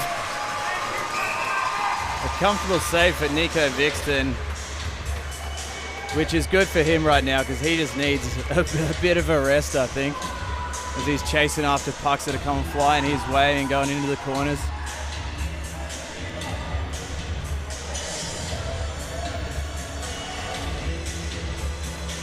So the face-off will be in the Perth Thunder defensive zone. Dowder up against Cox. And it's the Bears who win it. DNA. As far as shoots off the pads there of Vixton. Ratcliffe into the corner. Woodman should get there first for the Thunder. He gets it back after nearly being stripped the puck by Dowder. Rink wide pass. Here's a chance now for Bro. Bro for the Thunder. Just caught up in the corner. Cox. Little backhanded tip, and Kiros with the tip. Cox. Tight angle shot. Kiros to Bro. Great work by Gauthier. Got the deflection off his stick. And the Perth Thunder are forced to set up again. DNA. Stretch pass to Ratcliffe. Happy to send that one in the corner, allowing the Bears to complete their line change. So Hazelhurst. Kevin Value. Value to Marcotte, to Lodge, just on the wrong side of him to get a shot away. Just throws it up in the direction of Kimlin's crease. Again, it's been cleared away. Webster. Kieran Webster gets it over the blue line, has Lodge in support. Cleared away now by Bracker. Perth Thunder, at least in attacking sense, haven't been able to construct any meaningful plays in the past couple of minutes. Value gets a shot away, but Ryan Annesley blocks that one right off the stick. So Lodge keeps it in. Getting there first will be Annesley for the Bears. He'll cross the blue line, get out towards Bracker. Out wide. Here's a chance now for Schlamp. Fires, shoots. Here's a chance for Bracker. And it's just wide to the empty net. Schlamp has it. Looking for Bracker just on the wrong side of him. Bracker to Schlamp. The top of Vixton's crease. Now Hazelhurst. Stretch pass, not a bad one either. Looking for Cox and Kiros. Kiros in the corner. Had the puck, conceded the puck, and the Bears clear once again.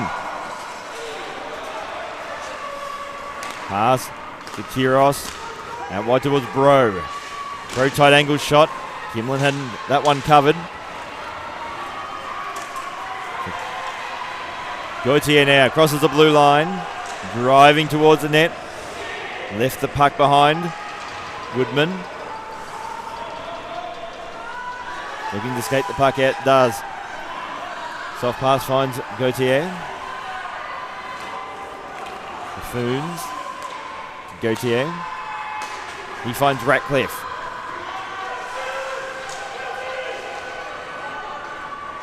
Dowder up against Woodman.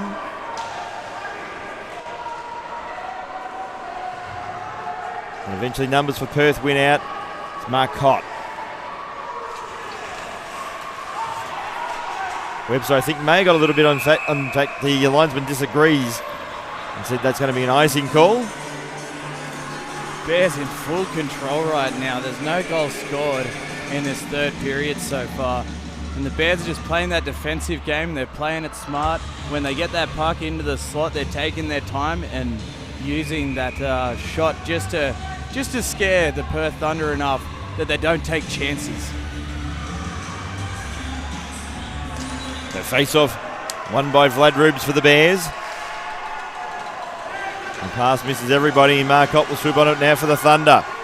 For Marcotte. Just delays and goes for the shot himself off the pads there of Kimlin. Getting there first, Hazelhurst. Looking for Value. Value has it now. Hazelhurst along the half wall. Plays out off the boards. Lodge couldn't keep it in. The Thunder will have to get themselves back on side. The Schlamp. He goes deep. Lodge gets there first. Too quick for Vlad Rubes. And the passer back to Rob Hazelhurst. So Marcotte takes the blue line. Tied up. Now it's going to be Ratcliffe. Gautier just fires and shoots from just inside the red line. And that one ends up over the netting and in the grandstand somewhere. It was a hell of a shot by Denick Gauthier and a good redirect by Nico Vixton. And the Bears can take these chances because they can just let the game sit where it is right now. They're 2 goals in front. That's right. If Nico Vixton wants to hold that puck or whether he wants to deflect it, it's still eating up precious minutes.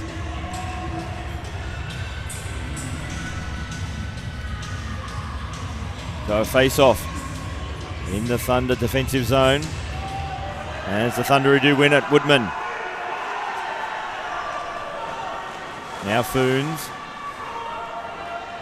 Sends that one in the corner. Woodman should get there first for the Perth Thunder. Kudla.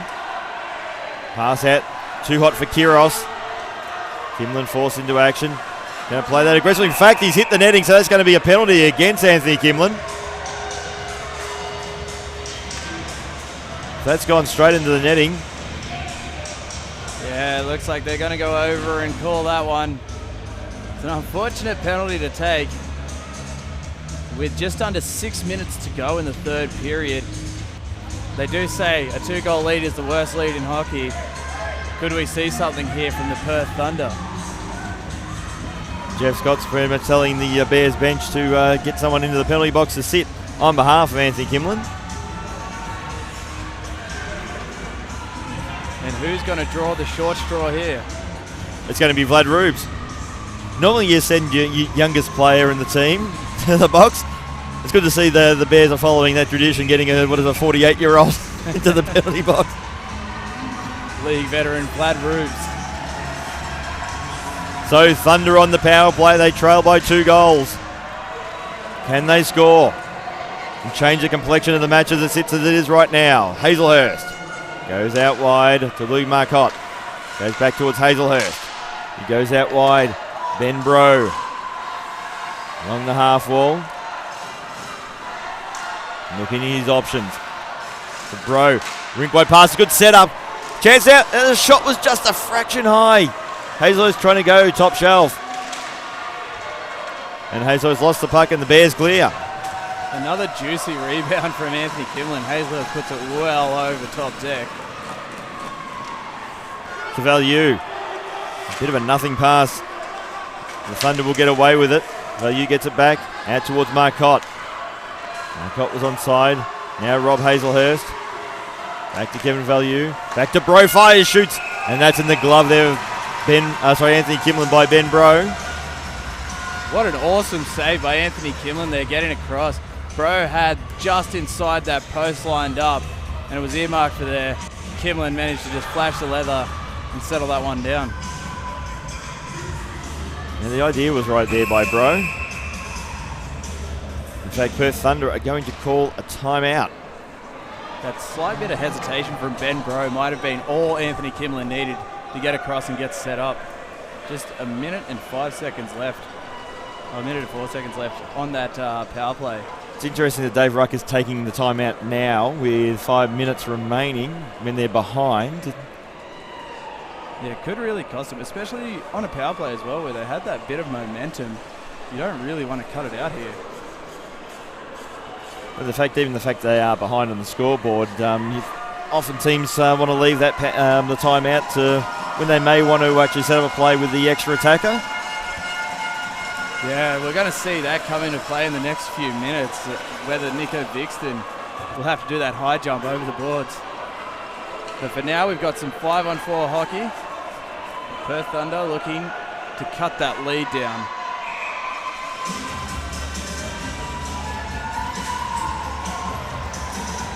The timeout complete. Going with 4 forwards on this power play. And so from the face-off, Perth win at Hazelhurst. Looking at his options. Goes out wide towards Bro. Bro goes out wide. The setup was there, but Marcotte just couldn't connect with the pass. Marcotte out wide. Bro winds up, shoots.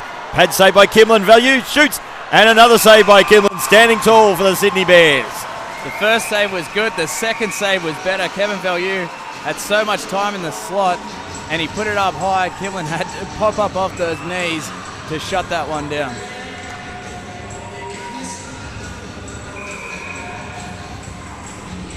They face off. Taking zone for the Thunder on the power play, and they win the face off. Marcotte along the blue line, winds up, shoots, and a great glove save there by Anthony Kimlin. He's feeling like $1 million right now. Showing off that glove with that one. He left the whole side of the net open and just snapped it shut, just to take a little bit more momentum out of the Perth Thunder here. Well, when he was with the Ice Dogs in 2014, he was the reason why they won the Goodall Cup throughout the whole season. Though they got the greatest game in the final itself, but tonight he's showing he could win it for the Bears as well. He's been superb, especially in the final 2 periods of the game. And Danny Gauthier now. Gauthier again cycling in the corner, gobbling up time on the penalty kill. Dowder just left it behind, caught flat-footed. Foons now to Annesley. Abbott did send that one deep into the corner. And it looks like this power play opportunity will be lost for the Thunder. For Hazelhurst to Webster. Back to 5-on-5 hockey. Value out towards Webster. The chance goes high. To Dowder for the Bears. Looking there towards Gauthier, I thought initially was offside, but he couldn't connect anyway. Marcotte for the Thunder takes the blue line. Just delays, waits for support. Now Lodge, and Kiros is there. Kiros behind the net, but he's forced out wide. Kiros looking out towards Cox. Lodge out wide towards Woodman. Gordy Kiros forced to retreat. Finds Hazelhurst. He flips that one up high. Hits the glass. Tomic Sack gets there for the Thunder. DNA. And now it's Ratcliffe who'll flip it up high. Woodman will have the puck. The Woodman skating down centre ice. Stripped the puck by but Tim Newmark. Newmark for the Bears. Little day drop pass just to the wrong side there, and Michael Schlamp. So Cox fires, shoots, and another glove save there by Kimlin. Just a little chip into Kimlin there, not too much on it. Just trying to get something going and get a bit of a line change here for the Perth Thunder. A couple of bad mishaps and a drop pass. It didn't work out for the Sydney Bears there. Could have been dangerous. Just over 2 minutes to go. Vixton could come out of the crease now. Yeah, 2:34 remaining. 2-goal lead to the Bears. And the face-off has been won by the Sydney Bears. Annesley. Gauthier. Hazelhurst. Value. Just wide. In fact, well wide. Rubes now. Goes back towards Baraka. Marcotte. Pass finds Bro. Bro tried to go with the shot himself. Thunder have gone with the extra attacker. So roll of dice time now for the Perth Thunder. Webster to Bro. So Foon's happy to play that one off the boards. Kept in by Marcotte. Baraka just clears it out. Finds Hazelhurst. Now Annesley. To Rubes. Fires, shoots. Couldn't get the empty net goal. Marcotte. Looking for Hazelhurst. Well, back into Fallu. And a pad save by Anthony Kimlin. Oh, what an impressive save. Stretched across, got that pad down. The puck was bouncing around in front of him and he had to lay his whole body on top of that one to shut down anything happening. Oh, this third period in particular, Anthony Kimlin has been huge. The Perth Thunder probably haven't presented as many chances as they could or should, but he has been huge when he's needed to step up. It looks like Nico Vixton will return to his crease now as well. And now the Sydney Bears are going to go for the timeout. A minute 37 seconds left. Not too much needed from the Sydney Bears out of this one. It's probably just catching their breath so they can defend for the next minute and a half. The Bears fans are just about already celebrating over there. Well, there's a 2-goal lead. They can feel it. There might be many Bears fans that weren't around the last time in terms of fans being the Sydney Bears when they last won the Goodall Cup in 2007. And a disappointing end of last season when they pushed the Brave to overtime and lost there from a goal from Trevor Girling. Here, they're going to potentially right that and take the cup back to Sydney. But we've already seen in this game how quickly 2 goals can be scored. Defensive zone draw for the Perth Thunder. They've got to do everything with this one. So Vixton is sort of halfway between his crease and the bench, so he's ready to go if the Thunder win the face-off. And they do win the face-off. Hazelhurst send that one into the corner looking for Webster. Webster's at the top of the slot.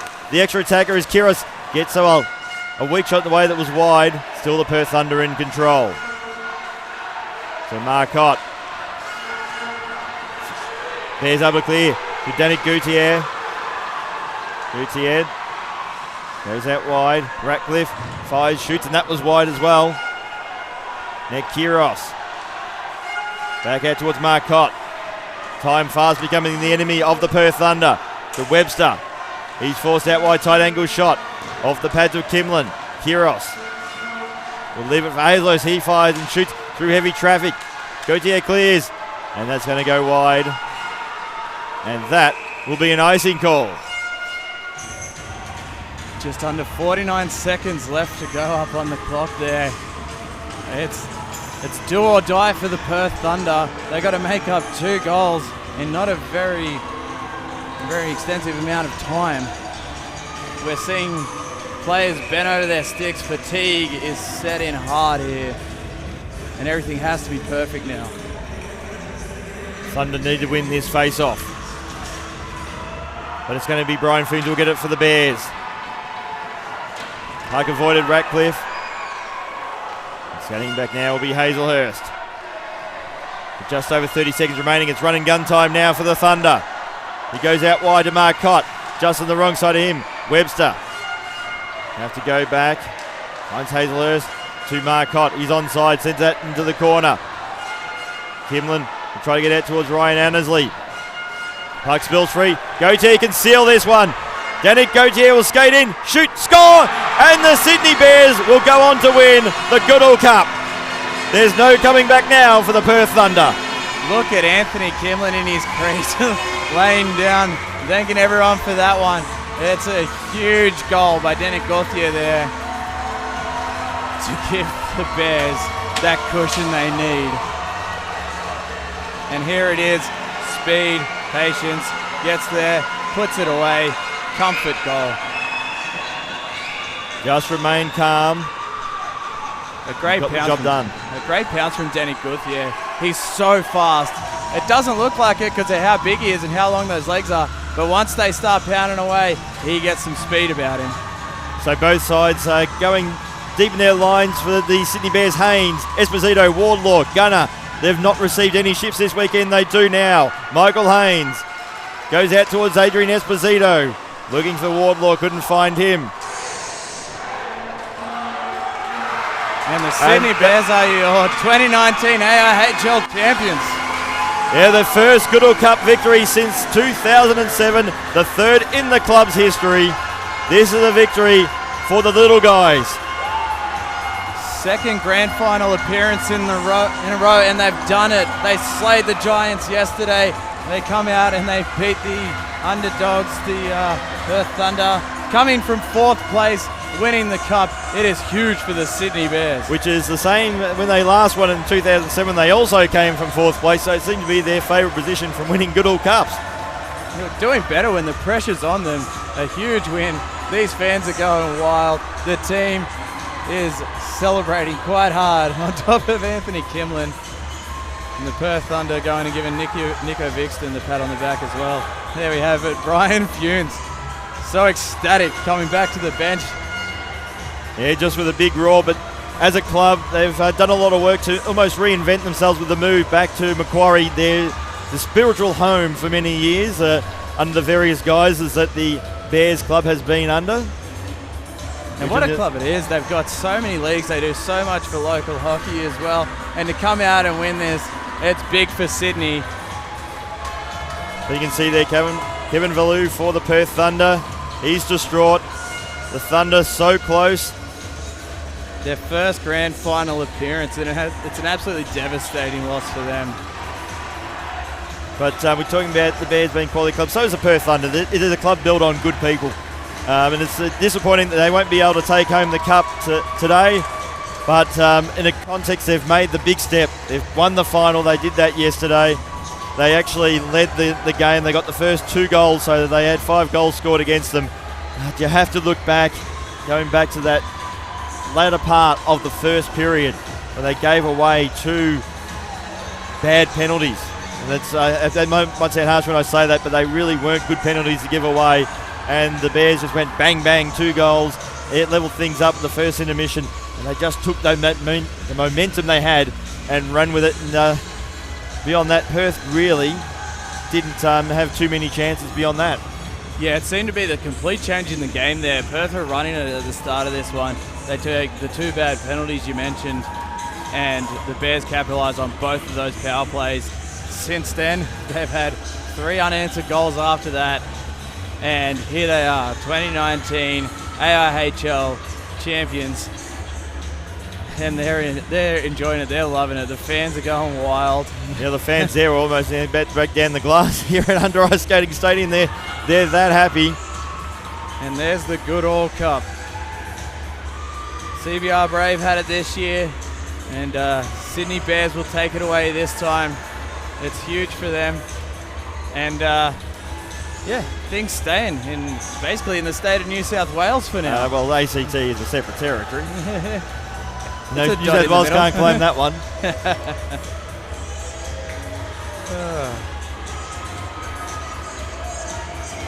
But looking at the better plays for the Bears as well, I thought this weekend, as good as Kimlin was, particularly in that last 2 periods tonight, but Danny Gauthier was something else. He dragged in the semi-final. He was the one who really dragged the Sydney Bears back into the game when they went on that run and they scored 4 goals in the 3rd period. And again tonight, he was superb. Some surprising offense from the Sydney Bears all weekend. They're usually seen as a defensive team. They're built around a very strong goaltender in Anthony Kimlin. They come out, they've put 11 goals. 11 goals up in 2 days. They've been massive, and Danny Gauthier has been a huge part of that. We see him shaking the hands of the referees there. He's just led everywhere on the ice, from getting back and defending, as we're seeing now Brian Funes and Rob Hazelhurst hugging it out at centre ice. 2 Mighty Roos teammates. A lot of emotions going on. And 2 great characters of the sport in this country as well. They're 2 great guys, it should be said as well. And that's a real embrace. That's class by both of them. That shows the real connection between the people involved in the sport in this country. As we talk about the Mighty Roos, there's Kieran Webster as well. And what a lot of hair that's just passed through that centre ice logo. Mate, are you trying to rub it in for me? Schlamp going out there with the fake champagne water bottle, spraying it over his team. And celebrations will be heavy in Sydney tonight. Absolutely. It's the first time that the Sydney Bears have won the Goodall Cup for 12 seasons. 2007 was the last time, and they've had some pretty down periods throughout that period. Made the finals 2010, didn't make the finals again until last year, and didn't look like it for the most part during that period. And then they've made 2 grand finals in a row. Finally, they've got the cup back in their possession. And they play a good brand of hockey as well. They're very fast. They're very talented. They concentrate on the defense, and their physicality is just great. Like, they've got big bodies. and they just bully teams into submission. Now we have the presentation, post-game presentation, the award winners, the medals, and the Goodall Cup.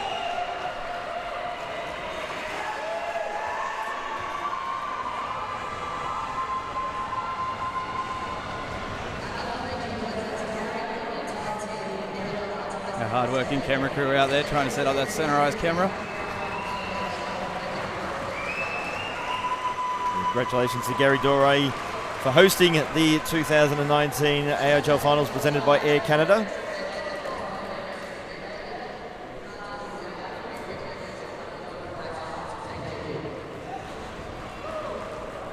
And of course, this is the second Goodall Cup for Ron Kaprowski and Anthony Kimlin as a goalie coach duo. They did it with the Sydney Ice Dogs in 2014.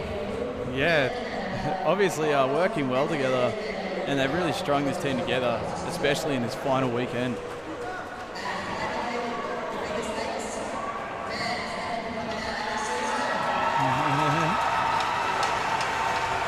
Bears fans getting the thanks for coming out and showing up in force for this game. Taking the trip up the Hume.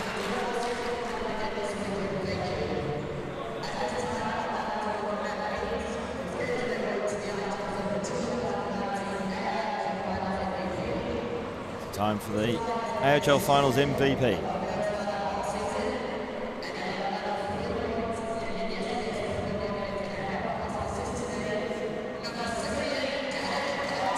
And there we are. Denick Gouthier will take away the Finals MVP. Well deserved. And I think a pretty solid choice in that one. As I mentioned earlier, he, through force of will, got the Bears over the line that third period against the CBR Brave and was really strong again today. He was doing everything to get his team over the line. He just about grabbed him by the collars and dragged him through everything.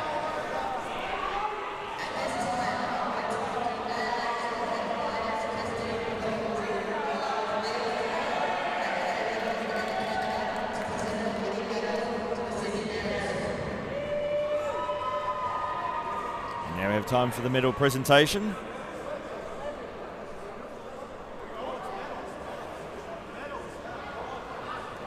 Ryan Annesley will get his first.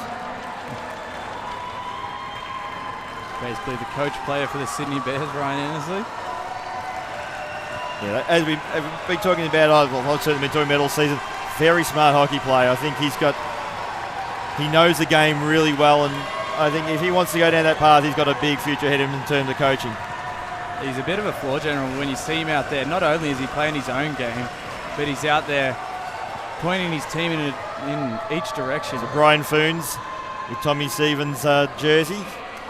As Tommy Stevens, I believe, has gone back to North America, so couldn't be part of the finals campaign. And what a rookie he has been for the Sydney Bears this season as well. Tyrell Clare posing for some pictures with it as well. The Perth Thunder make their way off the ice. So go and thank their fans before leaving. And this result's going to be a painful one. But as we've seen tonight with the Bears, they've used what happened last year as a bit of motivation to actually get the cup this year, and I'm sure Perth Thunder will be the same. They know they can do it now. They've got that finals monkey off their back in terms of winning a final, which is something they couldn't do. And hopefully they'll, in the off-season, they'll look at this and say, we can still go one more, we can go further, one extra step. Yeah, hopefully that good young core that they've got sees this, takes it in, and figures out what they have to work on next season to get back and push through the grand final and hopefully give Perth Thunder their first cup. They're just completing the remaining officials for the Bears getting their medallions.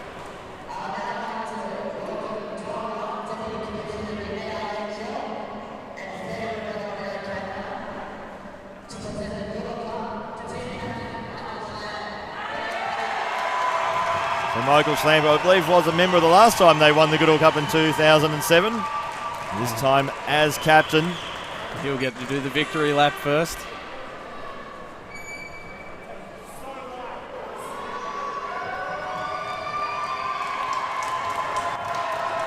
Winners are grinners there for Michael Clamp. And now the Sydney Bears officially have the Goodall Cup back in their possession. Michael Clamp goes straight to the Bears, fans in the crowd. He can barely wipe the smile off his face. Dual up the team, and of course next thing, the important thing we need to know is who gets it next. There's always a story about the player who gets it after the captain, and it's going to be Vlad Rubes, the 48-year-old. The veteran Vlad Rubes, much loved by this team. He'll turn 49 in only a couple of weeks. One of the oldest winners of this trophy. And Ryan Annesley will take it next. Well deserved there. Will that be the last we'll see is Vlad Rubes, the player? Be a good way to end his career if he chooses to go down that path. Esposito next to take it.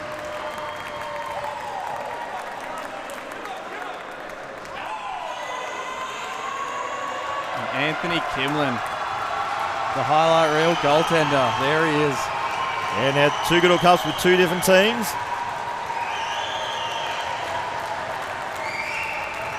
And originally from the Gold Coast Blue Tongues, I believe. Yeah, I think he did. Yeah, you're right.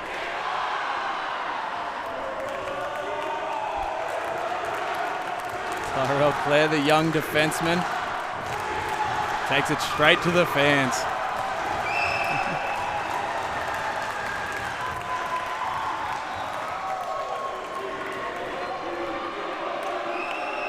And Brian Foon's one of the more popular players in Australian ice hockey. The legendary Flo.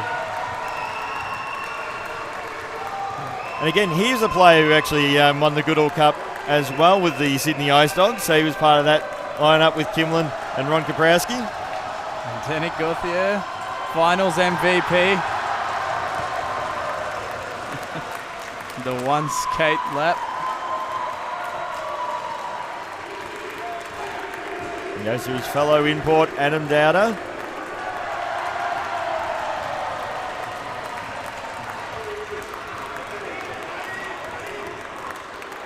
Jake Ratcliffe now, the rookie of the year. And he had a good night tonight. He probably didn't have his best night in the semi-final, but when he settled, he was really important for the Bears. Killian Guillenay. Newmark now. A strong local player there. Yeah, of course, returned to the AIHL ranks after about 5 or 6 seasons away from the league. Brooker, the big-bodied defenseman. He is, and he's one of those players that I think is one of those underestimated players in the league as well. He's actually, this year, I think his game has improved substantially. Haynes now.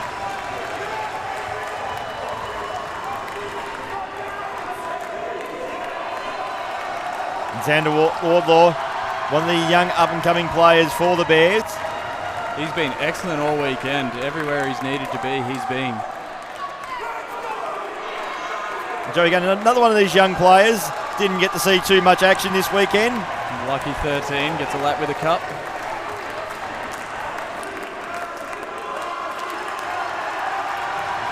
Aston Brooks, the backup goalie, and a convert from the New Zealand Ice Hockey League.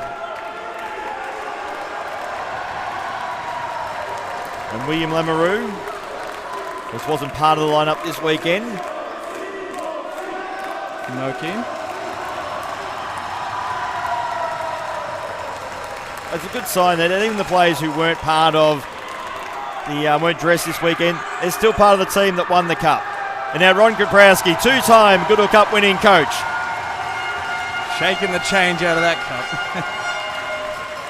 An excellent story here for the Sydney Bears, coming from 4th place to take this one.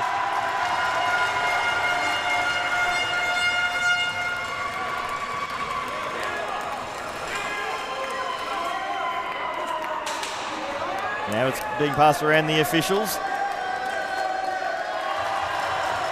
It should be noticed, not just the players who put the effort in to win the cup, it's the behind-the-scenes people, the team managers, the physiotherapists, donating their own time and money just to keep ice hockey going here. Yep, and all the volunteers behind the scenes that make it happen as well. So this is a moment for them as much as it is for the players. Without the behind the scenes operators, I don't think too many clubs would go too far. Everyone getting their chance at the cup now, and everyone happy to see it.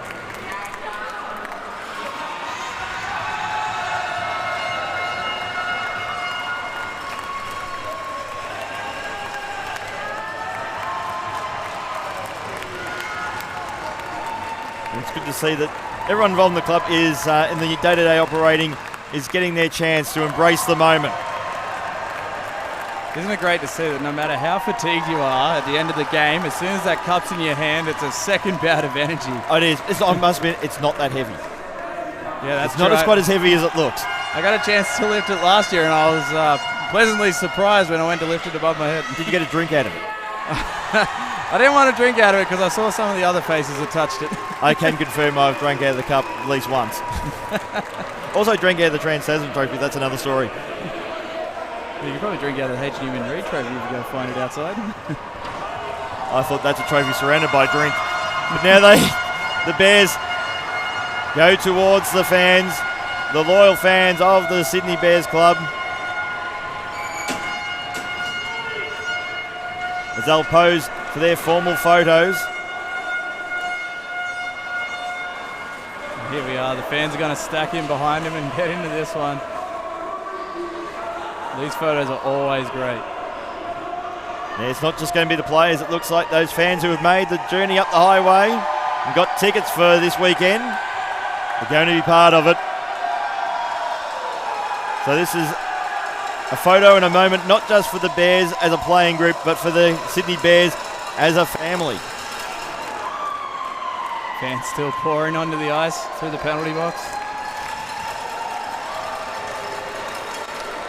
So fans will embrace their players and their heroes right now. That's got to be a great bus to be on all the way back to Sydney now. Oh yes, there's going to be a party on the way back to Sydney tonight.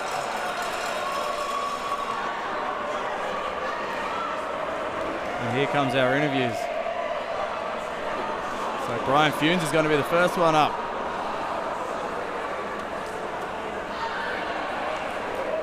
I'll be crossing shortly to Lucy Bourne with Brian Funes. Hi, Lucy Bourne here from the AIHL, up here with Brian Funes from the Bears. First grand final win in 12 years. How are you feeling? Oh, it feels amazing. I mean, I'm actually speechless. Like, still can't believe that we got it done. I mean, everyone did their bit, everyone pitched in, everyone worked hard right down to the end. From Saturday when the puck dropped to now when the final buzzer went, everyone did their bit, everyone stepped up. I'm so proud of these guys here. The staff, the fans, everyone that supported us through the whole season and before. You know, when we were a team that would always miss finals, the top four, and now we built, and then we built this. I'm so proud of these guys right now. No words. So what's this mean for the Bears? Are you guys going to be unstoppable now next season? Well, to be honest, I mean, we just got to build on what we have right now. I mean, nothing's guaranteed next year. I mean, what happened with Canberra, I mean, that's a bit of a warning for us. We can't be complacent. We just have to build upon it and keep going if we can. You know, go back to back hopefully, but we'll see. So first period, you were down 2-0 towards the end. What picked you up? I think it was just a couple of mistakes that they capitalised on. We played well in that first period, I thought. They just capitalised on their chances. And I knew we just kept on playing like we have been the whole weekend, that we'd be able to get it done. Congratulations. Thanks for your time. Thank you so much. Woo!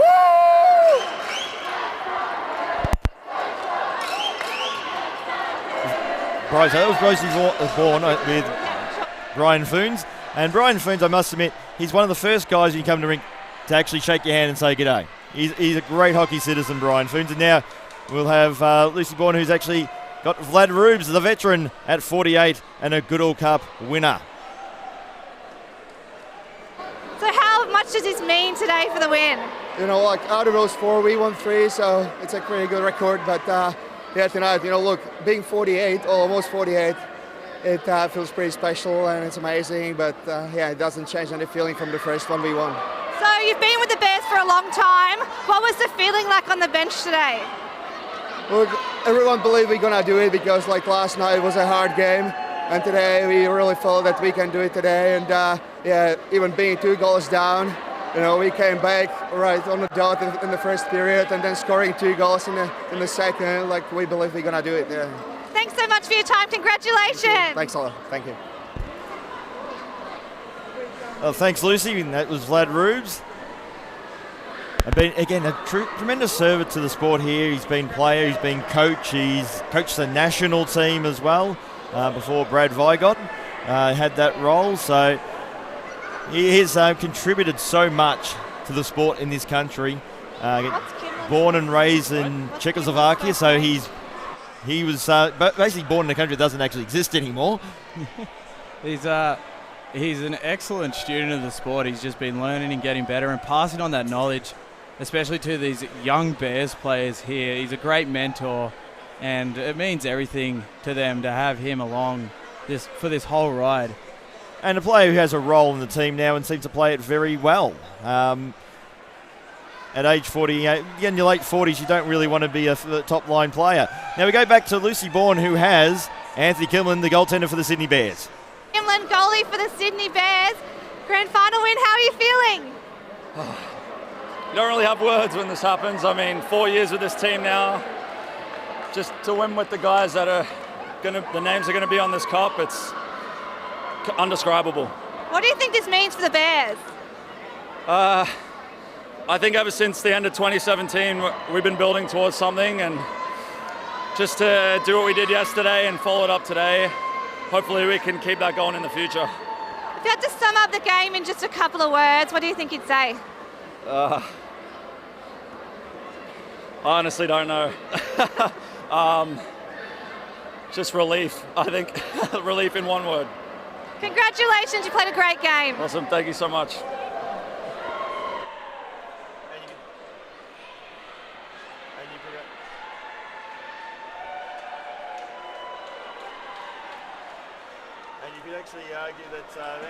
The recruit of Anthony Kimlin for the Bears was actually one of the moments where they turned things around as an organisation. And now we go back to Lucy Bourne with the captain, Michael Schlamp. Yes. Yeah, it's pretty awesome. We came close last year, lost in overtime. We really wanted some redemption this year. Boys played awesome all weekend. That was unreal. So you've come back from 4th place. What does this mean for you guys?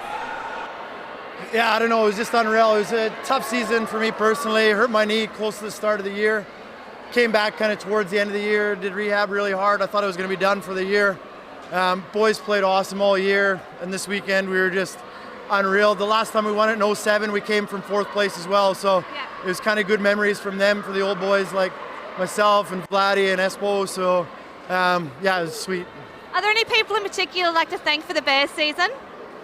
Oh, geez, I don't want to miss anybody. It's just from supporters to sponsors to staff that looked after us to coaches like Ronnie. All the boys, just everybody came together, and it was an awesome year.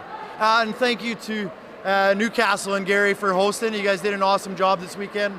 Yeah, it was awesome. This is where I started my AIHL career a long, long time ago. So it's a pretty sweet place to win it for me. It brings back good memories coming here and playing. So this is pretty awesome. Well, congratulations, fantastic game. Go back and celebrate with your team. Thank you very much. Thank you. Well, thank you, Lucy, with the victorious captain, Michael Schlamp, with the Sydney Bears. Again, a very popular figure in Australian ice hockey. So a special moment, a special day for the Sydney Bears organisation. They are the 2019 Goodall Cup champions. They are the champions of the Australian Ice Hockey League, winners of the 2019 AIHL Finals, presented by Air Canada. So we're going to wrap things up here for season 2009. And on a personal note, I'd like to thank many people who brought the broadcast throughout the season and in the league. I'd like to thank the people who are behind the scenes who've been working to make this final series a success in the AIHL and within the Newcastle North Stars organisation to get the prep work, to build up this rink, to make sure we could host the finals. And on a personal note, I'd like to thank ATC Productions, who have been working with for many years, We've been doing most of the Fox broadcasts over the journey. They've been a tremendous team to work with. They've really contributed a great deal to Australian hockey. And also I'd like to thank the Thought Fox production team for this weekend as well. Michael Smith and the crew. It's been a pleasure working with you. Thank you for bringing me on board, and I'd like to thank you too, Sledge, for joining myself in the commentary box. Yeah, thanks to everyone for having us along. It's been a great weekend here. Everyone's put in so much effort to string all this together. It's been just great so far. I've learned a lot. Thanks to everyone for having me along, and thanks to you, Michael Clough, for teaching me so much this weekend. It's been amazing. What a great weekend it's been for hockey as well, with the Sydney Bears coming from 4th place to take the cup. This has been amazing. Thanks, everyone. And so to wrap things up, for the final time, it is the Sydney Bears 5-2 winners over the Perth Thunder in the AIHL Grand Final presented by Air Canada. They are the Goodall Cup champions, and we'll see you in season 2020.